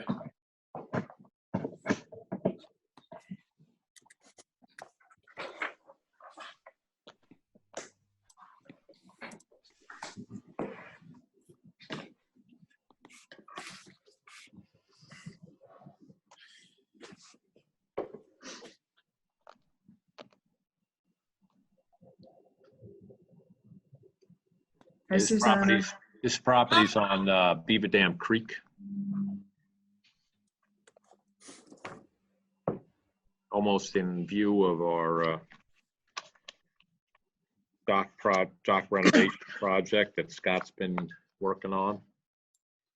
Kind of on hold right now because of the COVID situation, but I we're gonna be look forward to starting get it going again.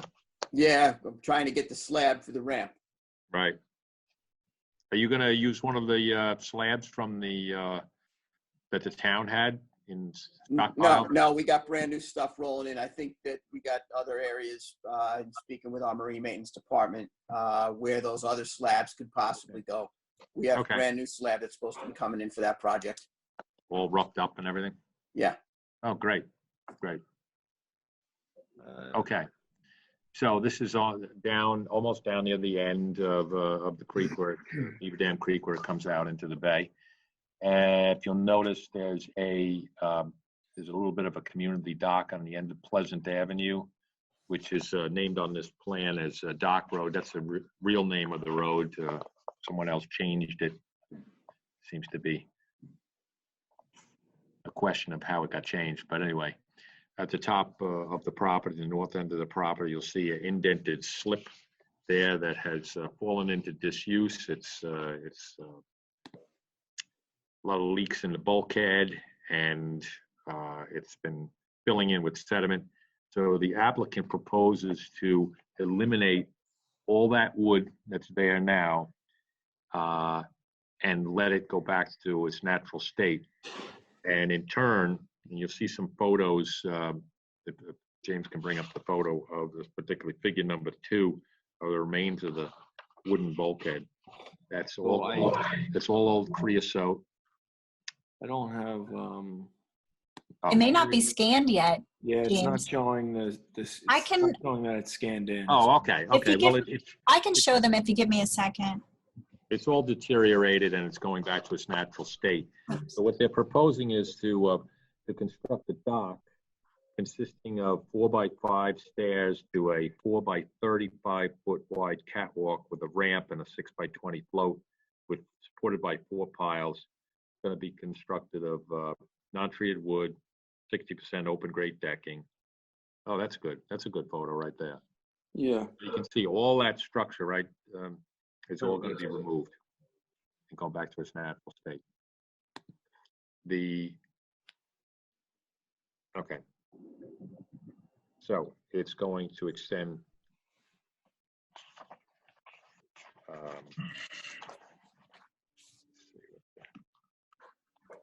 Hold on one second. You bring up the plan again, James?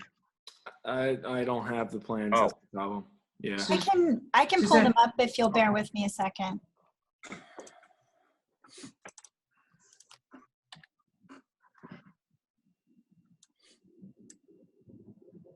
Okay, well, the 35-foot, the dock actually extends over the wetlands onto the property line. So it's not 35 foot into the channel. It basically looks like about maybe 8 to 10 feet past the shoreline, plus the ramp and the float. So we're talking probably about 20 feet into the creek, which is basically the character of the area to the north. It doesn't stick out any further than any of the other docks. There's a piece of extensive marsh on the other side, and nothing's going to be built there. Yes. Is Can that you where guys it's see my located? screen? Let me stop sharing and then you could share. Okay. Suzanne. So I have my plan up. Okay. So it's going to be located in where the same spot where it is now. Yes. Yes. So you It's keep, going to go over the top of the disturbed area. you keep the Okay. boat slip and then just put a dock out through it. Oh no, the boat slip is basically completely deteriorated. All the wood's going to be taken out. Yes, we're completely removing that. Right. But So the shape. can you see my screen now? Yes. Yeah, so right here where I'm moving my cursor, Mhm. that's all coming out. Right. We're using that area since it's already disturbed to put the dock through where that was. It's completely non-functional. There's already water behind here and vegetation growing through there. I have some photos too. What The will you do? Go ahead. What will you do, Susanna, when that bulkhead is removed to keep the property from sloughing into the creek? I don't think that's even really an Yeah. issue. That's not a problem. It's formed its own ledge already, taking Right. the. Okay. Can you see my It's so photo? many holes in the bulkhead that it's actually formed a nice shoreline behind it. So taking that Right. out, not gonna increase any sediment to the creek. Okay. And I see her plan is mindful of the 10-foot setback that's required. I see it Yeah. meets that. Yep. Right. Yeah, So it all complies. It's even this character- shoreline here there's already its own It's an established, It's all stabilized established, shoreline behind the bulkhead. behind the bulkhead. Okay, Here right. is water in this area. Here it's all water. Got it. Yeah, I'm familiar with this site. It hasn't been used in probably 25 years or so, the slip. So there's holes in the bulkhead. It's all creosote. And I think this is good for the environment. And the dock doesn't extend any further out. The distance of the creek is 106 feet of the shoreline. There's no possibility of any other structures or houses being built on the other side. And the channel is straight down the middle, and the outside of the float is over 4 feet of water at low tide. So it's a real simple project. It looks like a good project, Eric. Yep, very good. I think yeah, I'm good. Okay, so I'd like to move this forward. I think you're good. Thank you, Susanna. All right, Okay, you're thanks, welcome. Susanna. Plan. We're moving that forward, Eric? Yeah. Yes, Lisa. Yes. Okay. Thank you. Okay, bye. Bye. Thank Bye. you, Susanna. Okay, so I have 188 Redwood LLC, 188 Redwood Road in Sag Harbor. It's a modification that's been requested by Costello Marine Contracting. James, I don't have that right here. If you could pull that up, that would be awesome. Yeah, let me get it.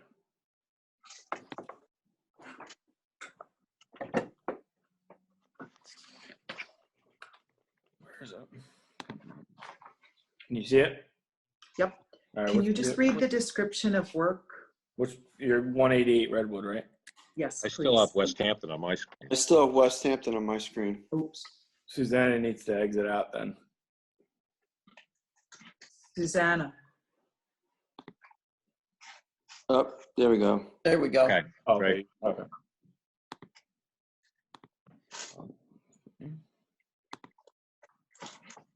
I think this was to extend, 16-foot extension on the return, it says. okay. So this is to extend the return. Can we see the They plans did- again? Yep. Right. There was significant erosion to this property over the course of this past winter, and taking that into consideration, they are asking for an extension to the return so that they don't have to go back in and do that at some point in the future. Extension is where the cursor is. In the bottom right-hand corner. Okay.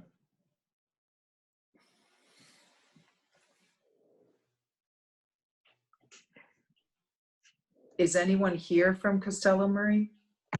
Charles, is anybody waiting?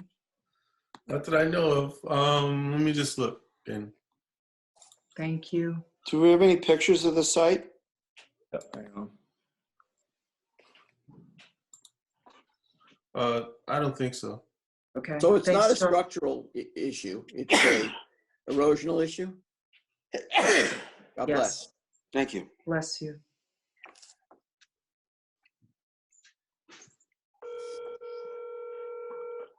So this is where the extension would be, right? And Mm-hmm. Yes. Yeah. Yeah, see. Hmm.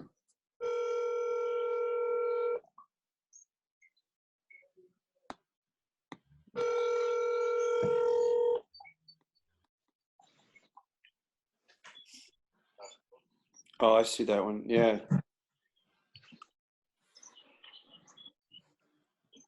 If that continues, the whole bluff is going to fall in. Mm-hmm. Do you all have any comments or suggestions or? Are you concerned about the extension to the bulkhead in any way? How Or much is the extension- elevation change from the end of that return to where they want to put the 16 feet back? How much elevation does it go up? How much increase? James, can you go to the plans?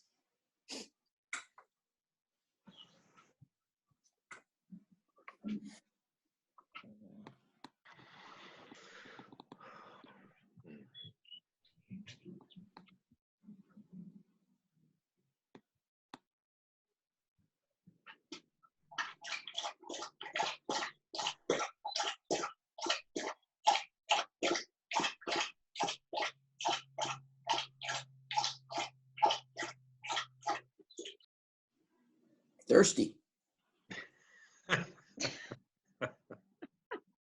Mm.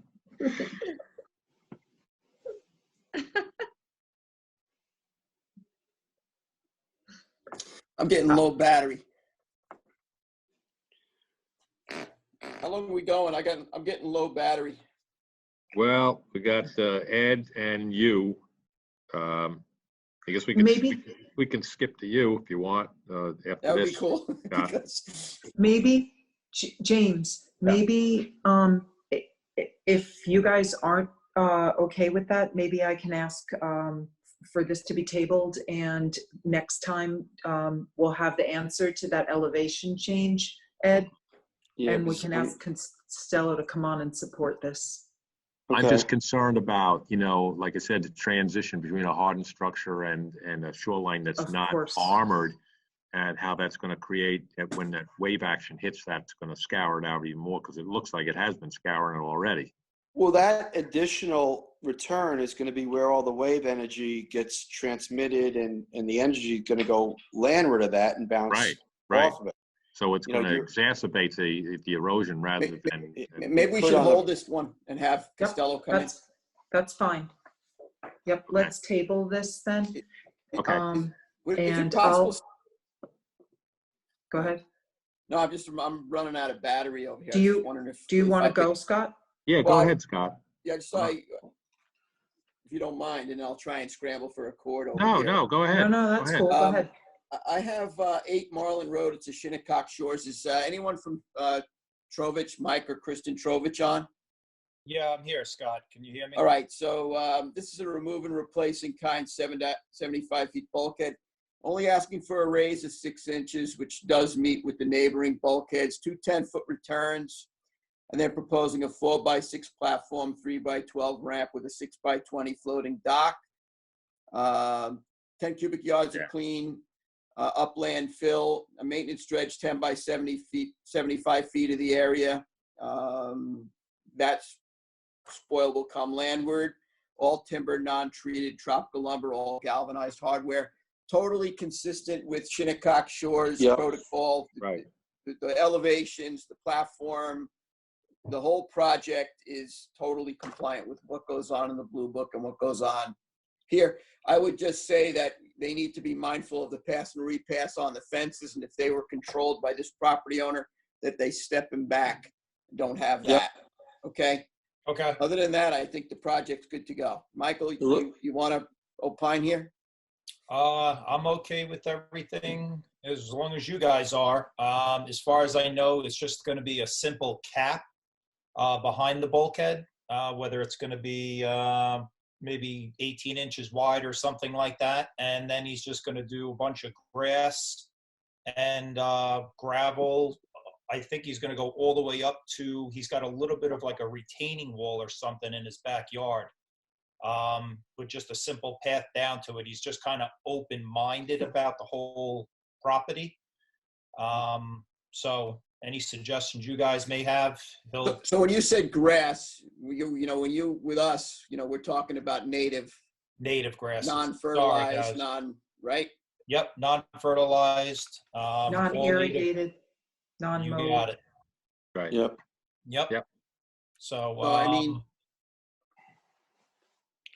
I'm good with it. I'm familiar with the area. no, it's standard to what's going on there, and it's in very bad shape. Yeah, looks like consistent with what we would allow. The and other have stuff allowed in is, the past. yes. It looks like one of the original creosote bulkheads down there. Yes, it does. It I don't think is. it's ever left. It is, and it's got multiple refaces on it. It's well beyond its time. You can see in the overview picture in the bottom left corner, you can see a couple of refaces that are already on there. So Right. it's So time's up. you're gonna remove it and pull it back to the original pier line of the bulkhead, right? You got it. Yeah. You're gonna stay in line with That's everybody else. consistent then. Okay. Great. Very good. It should advance. Okay. I'm good with it, Scott. Okay. I'm good. The next one that I have is a DK shows. Is it Gina on? See you guys. Take care, Mike. See ya. Take care, Mike. I'm Is here. it Gina Rigdon clocked in with us? I'm here. Can you hear me? Hello, Yeah. Gina. Hi. So we have here 23 Leeward Lane in Quogue. This Yes, is a Carl Hillfight. right? Yes. Resheath on landward side, 237 foot of bulkhead, vinyl sheathing, resheath, 18-foot returns. Bulkhead to be the same height as existing. Remove existing step down. You're going to dredge the 24 by 36 private boat slip. 65 cubic yards of dredge spoil to be utilized as backfill. And you're going to reinstall the pre-existing decking with all untreated material. We did permit this once before, right? Correct. And I guess it expired, and here we are again. It all meets, it's all fine. It expired because Carl Hillfight, he works overseas. He runs like a not a cruise ship, but a cargo ship. So he was out of the country and couldn't get me the paperwork in. So I wasn't able to renew it. So when he finally came back, he got me the paperwork, but by then I had to reapply. Okay. Well, it's an easy one anyway. It's a no-brainer. It is an easy one, but I would just say, you know, they are working from behind the existing, it's Quogue Canal. Okay. Right. They're working from behind the existing structure. And Gina, I know you're very mindful of, you know, wetlands and environment. You know, there's some wetlands that's just seaward of the bulkhead.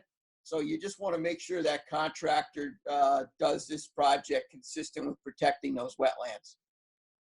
Okay, I will talk to him. We had to switch contractors. It was a big mess. One got sued. He had to hire a new one. That's Right. what the holdup was. So if you go to the eastern part of the seaside of this bulkhead, when you go look at it, I don't know, is there photos there that you could put up? I don't have any put up right now, but there's some on this side. James, do you have any of the seaward side of the bulkhead? There's some wetland. Oh, there you can see it. You can see can the see it right there. vegetation. Yeah. The one photo down. When you go to the seaward side of it, there's nice bog material. There's some nice wetlands there. Yep.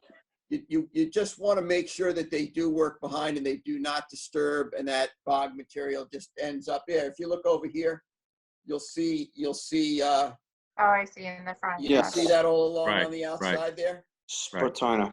Yeah. Right, that's part of the reason why we were doing the project the way we had planned on the landward side. So Right. So if you could just make sure the contractor's doing that all on the landward side and that they preserve all of that, then the project's good to go. It's a mess. That place has got to be cleaned up. yes, Good. has to be finished. Has to be finished, and it's got to be mindful of those of the Spartina. Yep. Will do. Okay. Very good. I'll let him know. Thank you. That can advance. Thanks, Good. Scott. Thanks, welcome. everyone. Thanks for Okay. still continuing Yeah. to work. Okay. Bye. Take care. Bye. Bye. Thank you, board, for allowing me to jump ahead in case my Yeah. battery. Yes, thank you. Sure. No problem. May I go again? May I carry on? Sure, Ann. Thank you. Sure. James, going back to 57 Harbor Drive in Noyak, Terwinji. I may be butchering that name. This is another modification by Costello Marine Contracting. Is anybody from Costello on?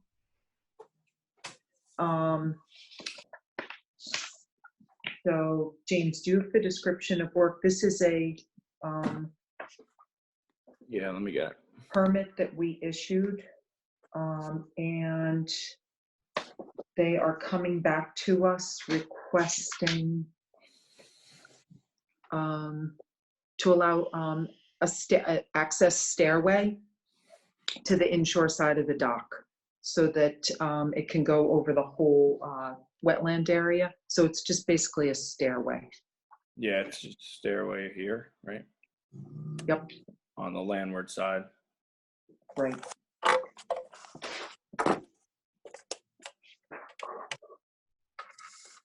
So for whatever reason, when it was approved,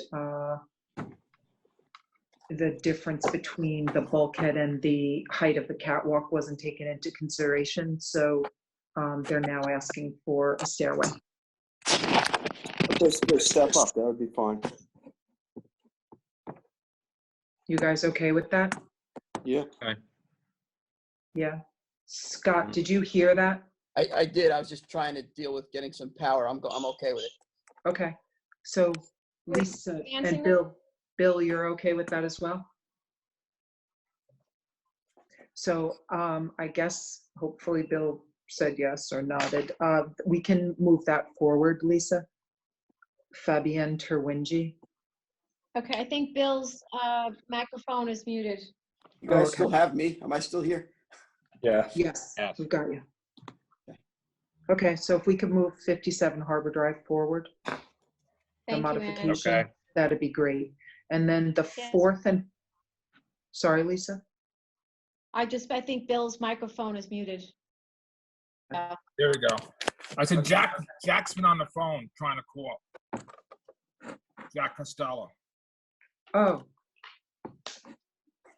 Yeah, I can call him right back. I'll be right back. okay. Do you want Try to, again.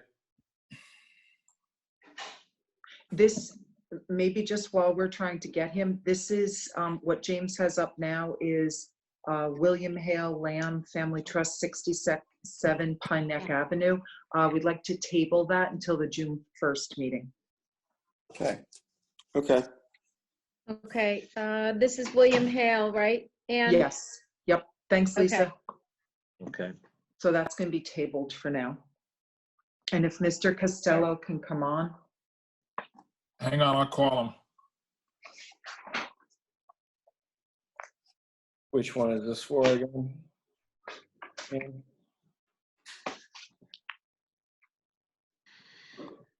This is the one with the bulkhead. 188 Redwood. And Return Sorry? extension? it was 188 Redwood with Costello. correct? Hey, Jack, They're both. can you hear that, Jack? I can only hear you, Bill. Can you hear them if they talk? Hi, He's on the Jack. phone. Hey, guys. Hi, Jack. Jack, we're just discussing 188 Redwood in Sag Harbor, the extension to the return that you had proposed. Can you speak to that a bit, please? Yeah, Go ahead. the neighboring property does not have a bulkhead, and it's scouring around his existing return, and then basically the neighboring property is just going natural and eroding. So my client needs to extend his return to protect themselves.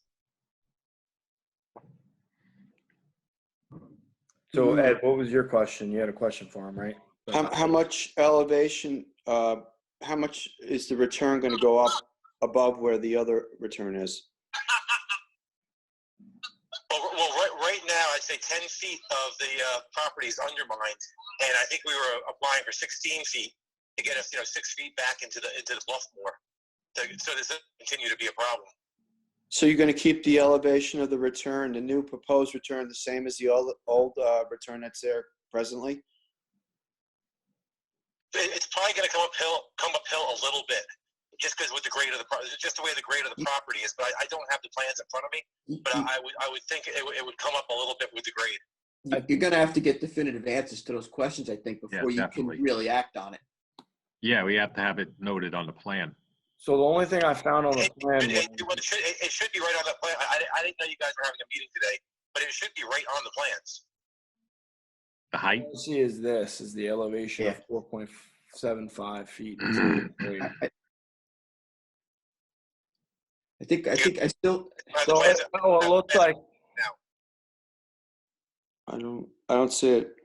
So right up here where it says, you see where my cursor is? Yeah, This is existing grade of the elevation. okay. So it looks like it goes up. It's going to, Hold on, sorry. it's going to have the same exposure going up the hill on an angle. Let me see what, if it shows. So it shows that towards the bottom, it shows the elevation at 3.1 where the, the start of the bulkhead is. So it'll go up like a foot, it seems like. Yeah, I remember it wasn't much, if any, it wasn't much of a change, but it should be, there should be a side profile of the proposed return extension, and it should be clearly, the picture should be pretty clear about exactly what's happening. Okay. Yeah, so if you look at it now, like where the elevation is here, this is towards where the new location of the extension is. Okay. Is at 4.75 feet. Then if you look down here, it shows the actual where the start of the return is at 3.1 feet. Okay. So it's roughly like foot and a half. 1.3 foot. Actually, if you go halfway where he started, that's where it looks like it's starting to go up. Yeah, right in the middle. Yeah. That's where it starts to go up, right there. And that's only 24 feet. A foot 0.3. Right. Yeah, but the concern that we have is that anytime you put a hardened structure in, it's going to affect the adjoining property because the wave action on it, scouring out. So what are you proposing to mitigate that so it doesn't cause further erosion to the person's property since they didn't choose to put a bulkhead up? Otherwise, you're just going to be chasing it uphill. Yes. I think it's not going to affect the neighboring property. It's just going to protect my client's property because of the neighboring property's inaction. The bulkhead's been there for a long, long time, and it's going to be an issue if he doesn't put a return in. But you working on the water realizes that anytime you put a hardened structure in, it increases erosion on the adjoining property. So if you're extending this, you're going to be chasing it up the hill. So you need to transform from a hardened structure to no structure. There has to be some sort of, treatment in there so it doesn't keep on retreating up the hill. Shoreline. Would he be better off putting rocks there? Maybe, Bill. You may be able to. Yeah, you may be. Rocks and a filter cloth and put sand on it. Some other transition. Right. We need Something to like take a that look to at break that. the wave energy up. That's what's been done in other areas, as we just discussed on the prior projects. Maybe we need to take a look at this one just to make sure. When are you guys going to go to the site? Because I'll meet you there. We'll have to talk it over and set up a schedule. So I'll be in touch with you, Jack. Okay. If you could just consider what we've proposed, and then I can be in touch with you and meet you. Yeah, I think that's gonna make things more difficult, but I'd be happy to meet with you guys on site. I mean, I think that extending the return the way it is with the vinyl sheeting is the easiest, best way to go. The fact that the neighbor's not going to put a bulkhead in. I don't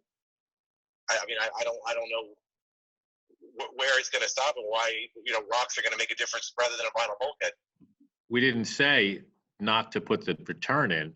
The point is that if you put the return in, it's still an extension of a hardened structure. So you want to stop the further erosion by putting something in transition. So you're not going to be coming in another 2 years from now requesting another 24-foot bulk return because it's just going to walk its way up the hill. So you want rocks in front of the return? Right. We're not sure that's on the neighboring property then, right? Because the return's on the property line. Well, I'm sure that the other person's going to agree to it. I mean, you're going to have some kind of general agreement that, it's going to protect his property a little bit.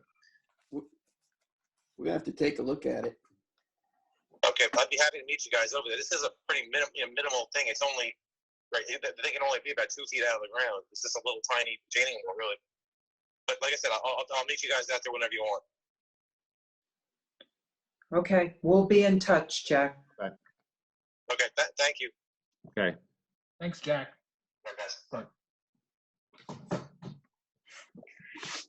Okay, that's everything I have. Oh, okay. Anybody else have any comments? Any How projects long we ago? can talk about? How long ago was that bulkhead put in? Do we know when this project was done? Yeah, let's do a little research on that. See how Yeah, much, see, James, see if you can get some aerials, some historical aerials, and see what the could pull them up shoreline right looked now, like yeah. before and after the bulkhead was put in, or, you know, just go back a few years and see what the rate of erosion was. I could pull it up on the screen if you want. Oh, okay. What year do you want to go to? Well, go back a couple of years and see what we had in 2014. That sounds good. Eddie's got some permits to do yet, I think, right? Yes. Oh, okay, okay. Go back further to see what, before the bulkhead, if you can find some way back. Wow. Hmm. Yeah. What's that, 2010? Yeah, look, there's an extensive bit of shoreline out there right up to the edge of the bulkhead, and now that's all gone. Yeah, all this is gone. Mm-hmm. Then this And is to the south where he wants to put the return. Right, we have to take a look at this. All one. that wetland is definitely. completely washed out of there. That's Right. 2008. Well, it's dramatic, you know, It's about 12 what years. happens when a bulkhead goes in. Yep, Yeah, there's a whole wetlands there with grasses and everything, looks like bogs, yes. and there's nothing left there but Yeah, I can't tell. Yeah. That looks like natural.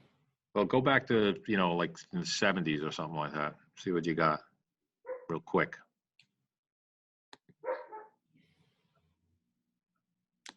Wow. You can see the line of bulkhead here. Yeah, it's still there, yeah. Wow, that's really, that's pretty telling. yeah, definitely. That's like 45 feet of shoreline. Unless he dug some of it out for his boat. But this No, looks like it's- the bulkhead's up here, though. That's the problem. Oh, the bulkhead's up there. Oh, Right, the yeah. bulkhead's up there, Yeah. which caused scouring on the you know, going south, caused scouring down there, and now that bulkhead's in, and it's domino. causing scour to the property that's not armored. Yep. Yeah. Domino effect. It's like a trickle down. Right, exactly. That's it right there. Are we do? Okay. We got to do Eddie's yet. Now is Mr. Costello still there? You ready? Okay, Yep. go ahead. Oops. Hold on. We're doing 4 Mill Pond, correct? Yep.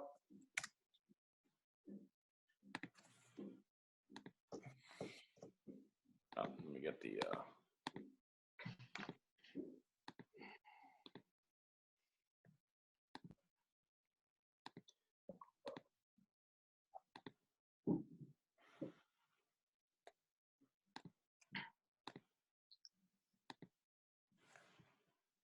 All right, Ed. The applicant is going to basically wants to replace 120 feet of decking behind the bulkhead, install 2x10.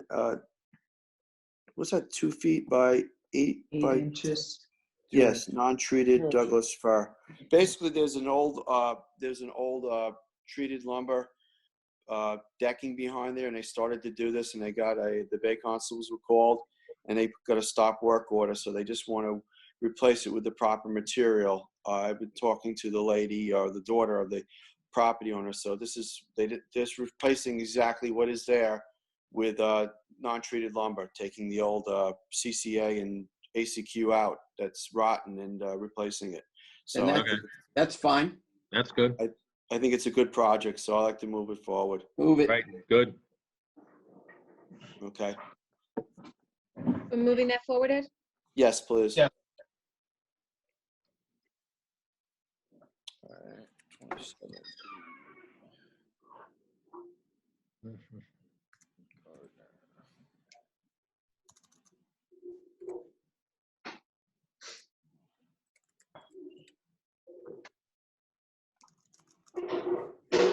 The 27. Oh, there's only.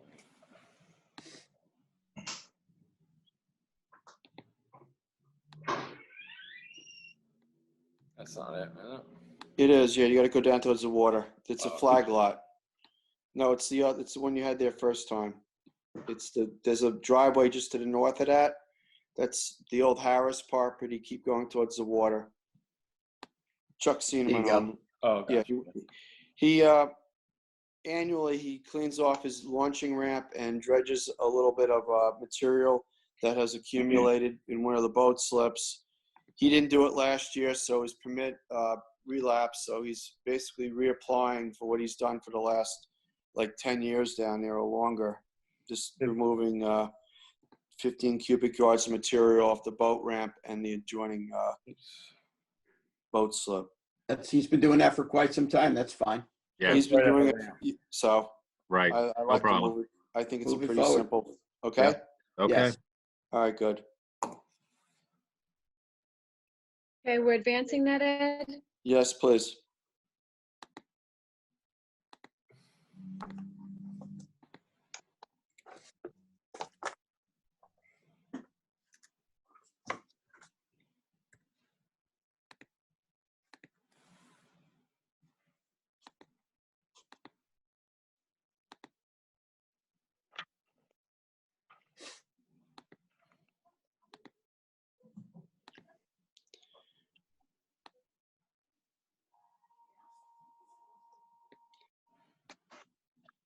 They want to reconstruct a seasonal dock structure, an old permit that was there. It's been busted up from Sandy and the ice, flush with the existing bulkhead consisting of a 4 by 70-foot dock, 4x4 posts, 3x15 ramp, and a 6x20. I thought the Oh floating yeah, dock. so this is the wrong cover sheet. Yes. He's not putting in the ramp and the float. It's just a walk. Catwalk. Just a catwalk and then a ladder at the end. We did receive it. It just hasn't been uploaded on here. Okay, yeah. It's Does it meet consistent Blue with what was, yes, it Yeah. does. He wants to be able to take it out and stack it on his bulkhead. The adjoining property owner does the same thing. The float and the ramp are not going to be done, so I'm good with moving it. There was already a dock there, but it was destroyed by Sandy and the ice. It's fine. Meets the blue book. It's fine. Yep, I think it's good to go. All right, Yeah. we good? We good with that? Yeah. Yes. Good. Yep. Lisa, you got that? Yes, we're advancing that, Ed, correct? Yep. Thank you. Yep. Please. Okay. All right, that concludes all the items on the work session. Any of the individual trustees have anything to add? The only thing I'd say is that we'll probably be having some guidance and discussion, as you know, relative to 4x4 beach driving and discussion with the folks in the village. So I'm sure we'll all be, having those conversations as time goes on here. Yep. Yeah, I'll keep you apprised of that. I'm waiting on talking to the mayor today to see what he has to say, because they had a meeting last Thursday regarding how they're going to operate their beaches, and I'm supposed to talk with him today and then I'll relay all that information to you, and then we can coordinate. Yeah, I do have one quick question about the daily passes for our Lake Agawam. Are we going to be issuing them this year or not? Just the full season passes? The daily passes will not be issued this year, right now. They're on hold. Right now. We're following suit with Parks and Recreation. Okay. Right, and then follow the townwide policy of not issuing anything right now, see how things go, and then ease into it. Okay. Probably I no think more that's than a the next good couple way. weeks. Okay. And that's the same with all the beach permits as far as the trustee roads and everything. That would be good. That'd be very consistent with everything that's going on. Yes. The village is going to follow suit too, as far as I know. In there. Okay. Rich Frank says that he's working to try to get the pump out boats in soon and operating in the probably next week. That's great. Okay. Does not have a date yet. Okay. Okay. Good. I did talk to Richie Franks this morning about the Trustee Alphabet Road going west of the inlet, getting them cleaned up and filled in with potholes. And I guess tomorrow and the next day we're going to get some windy and clement weather. So he's going to have the maintenance guys go over and start on that. So they'll be ready for this season. Just clean up stuff for extended parking and access points. We do need some, on the subject of maintenance, now that you reminded me, up by your shore almost, we need better no wake sign over there, ahead of the southern side going into the Shinnecock Canal. They're going to put the big signs up this coming week, weather depending. Okay, good. So I noticed it's not there. A lot of wakes, right? Yes, but they haven't put the big signs up because they need the barge and they need calm weather. So they're working on that. I talked to him today. He's like 95% done with all of this, the nav aids and the docks and everything. The final stuff is the big signs, which they're going to be working on. Mm-hmm. Okay. All right. Go ahead. Both Mecox and Sag Cuts are closed. Sag closed within the past couple days. It is still washing over at high tide, but it is effectively closed. Also, James, I got an email, I think this morning, is Fresh Pond in North Sea. I directed them to you, Bill, but is Fresh Pond in North Sea on the priority dredge list? We put it on. I amended it last week and sent it to Scott Great. Hillary, so Okay. hopefully they put it on. Great. So there's a gentleman that'll be reaching out to you, Bill. I just want to check that. Thank you. That's in your area, Ann. Fresh Pond's in your area because they had called me. That's Fresh Pond in North Sea, not Fresh Pond in North Haven. I go up to Willie's Pond. Anything east of Willie's Pond is yours. We did amend the list though to cover it because it's always a problem. And I think Bill and I also got contacted about North Sea Harbor also, right, Billy? Yes, and that's on the list. Right. So we just got to make sure that I know Bill got texted, I got texted, that they're having a lot of difficulties over there. So we just want to make sure we relay that to the county. And I'm sure they're aware it's a problem every year, but I always like to be mindful of those folks. It is important. And Cold Springs is almost filled in at low tide. Yeah, so that too. We can't get to it because it's too far inside. I did talk to Scott Hillary 2 weeks ago. That will be probably our priority one as far as the possible September dredging window. That's the earliest they can get any of these projects done. They have not received any of the projects updates from the Army Corps, the DEC for the spring dredging window, so they don't even know if they're going to do it spring dredging. I'm going to give them a call after the meeting and update everybody. I know that they were going. I think Rich Frank said they put extra buoys in that going in there to mark that channel. They did, but it's still very, very shallow. Guys, I got to bail. I'm getting pulled in another direction, so call me afterwards if there's something that's got to be discussed because I'm getting pulled in another direction over here. Okay. All right, Scott. I'm gonna bail out. Thanks, Scott. Thanks, Scott. Thanks, Scott. Talk to you later. Take care. Bye-bye. All right, I'll just bring up something that Scott and I worked on last week. We did a site inspection down at Carter Creek. As you know, we got Suffolk Environmental to start doing an application to the DEC. So we went down there and we looked over the situation and plotted out where we're going to go with it. The surveyor is probably going to go down there in the next week to get do the soundings for getting the permit, the new permit. Thanks, Eric. I'd like to also bring up the need for rebuilding that old pier at the Eastport dock. I think you guys are familiar with that. it was an old earth pier that was decked over years ago. A lot of people go out there and use that, and the decking is rotting, the poles are rotting, and the best thing to do would be to remove the piles. So I talked to Rich about having the maintenance guys go down there when things start getting slow in the summertime.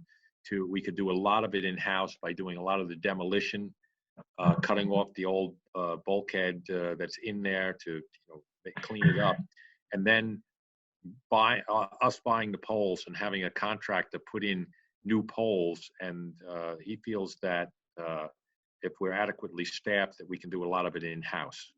So I'm going to start, see what kind of a permit we need for that, and to get that in motion, because it's fenced off right now. We could put new pilings in and actually build a pier on top of what is there, not completely remove it. Well, the decking has to come on. It's not a problem.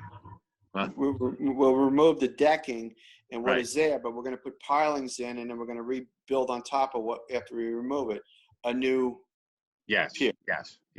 Oh, yeah. Okay. Still leave the old earth pier in there. Yes. Underneath. Yes. Not disturb that.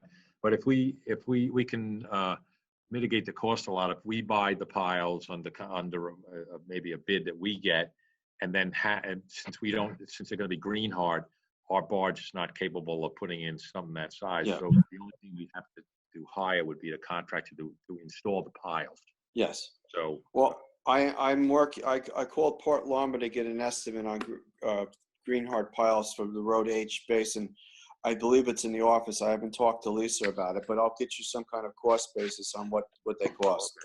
So you're going to propose buying them also, like the. Yes, I'm going to buy them and have the contractor put them in and do the work at Road H. Right. Yeah. So I can break it down for you on what it would cost. All right. Okay, great. And there might be some sort of state bid somewhere too, which we should look into that. Maybe we'll talk to the procurement officer and find out. Yeah, I didn't go that far, but I'll ask. Okay. All right.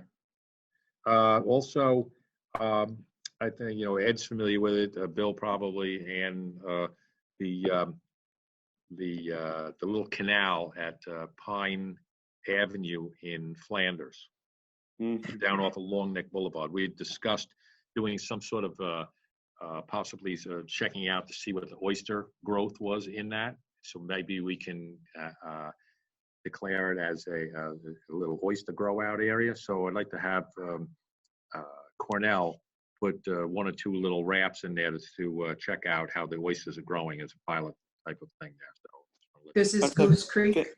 Fantasy Drive. Up of Fantasy Drive, between Fantasy and Pine Avenue. It's this canal has only got a couple of houses on it. The town owns most of the property around it. And it might be a good area for a grow, raising oysters in there. Great. Yeah, great idea. Okay. So I know the neighborhood is fully supportive of it. You guys discussed it when Greg Rivera came down to the Crowan Center, I believe in middle December, right? Yes. Okay. So we'd like to see, get that moving. Also trying to see if we can revive the discussion on a small dredging project there on Bay Avenue in Flanders, where that marina is. We need a deposition site. That's been the holdup. Right. I was talking to someone who has a boat there, and I have to talk to the owner. He says he's got a depression on his property. He might be able to take a couple of 100 yards, and that's probably all it needs to have to come out of there. Yes. Okay. It's just the mouth of it, the first 50 feet on each side. Right. If we could nip that off, then you'd have it. It's all deep everywhere else there. Right. We did. I mean, James and I did some soundings a couple of years ago. He's probably got the soundings in his files. I think it's filled in considerably. Yeah. So go down and do it again. Yes, but I think that would be a good project because that's a very busy marina. Cool. It may be a little confusing because the gentleman that owns the marina is leasing it to the present manager of the marina. So you may have to talk to, I don't know, both. Oh yeah, well, I'll get it going. I just wanted to bring it up that I'm working on it. Okay. So, all right. So anybody else have anything? No, but would you like me to ask some of the people that I know in the area over there if they want some deposition material? on the property? Yeah, great, great. We just have to figure out how to get it from point A to point B. There's no real way of getting a machine down to that actual opening in the mouth. You'd have to be done on a small barge-mounted crane or something. I know. That's the problem down there. Yeah, I know. I know. Oh, let me make an inquiry because I had someone that was interested, but then it kind of went by the wayside. All right? Okay, that's cool. All right, so I'd like to close the meeting and close the work session and go into executive session. So if everybody could,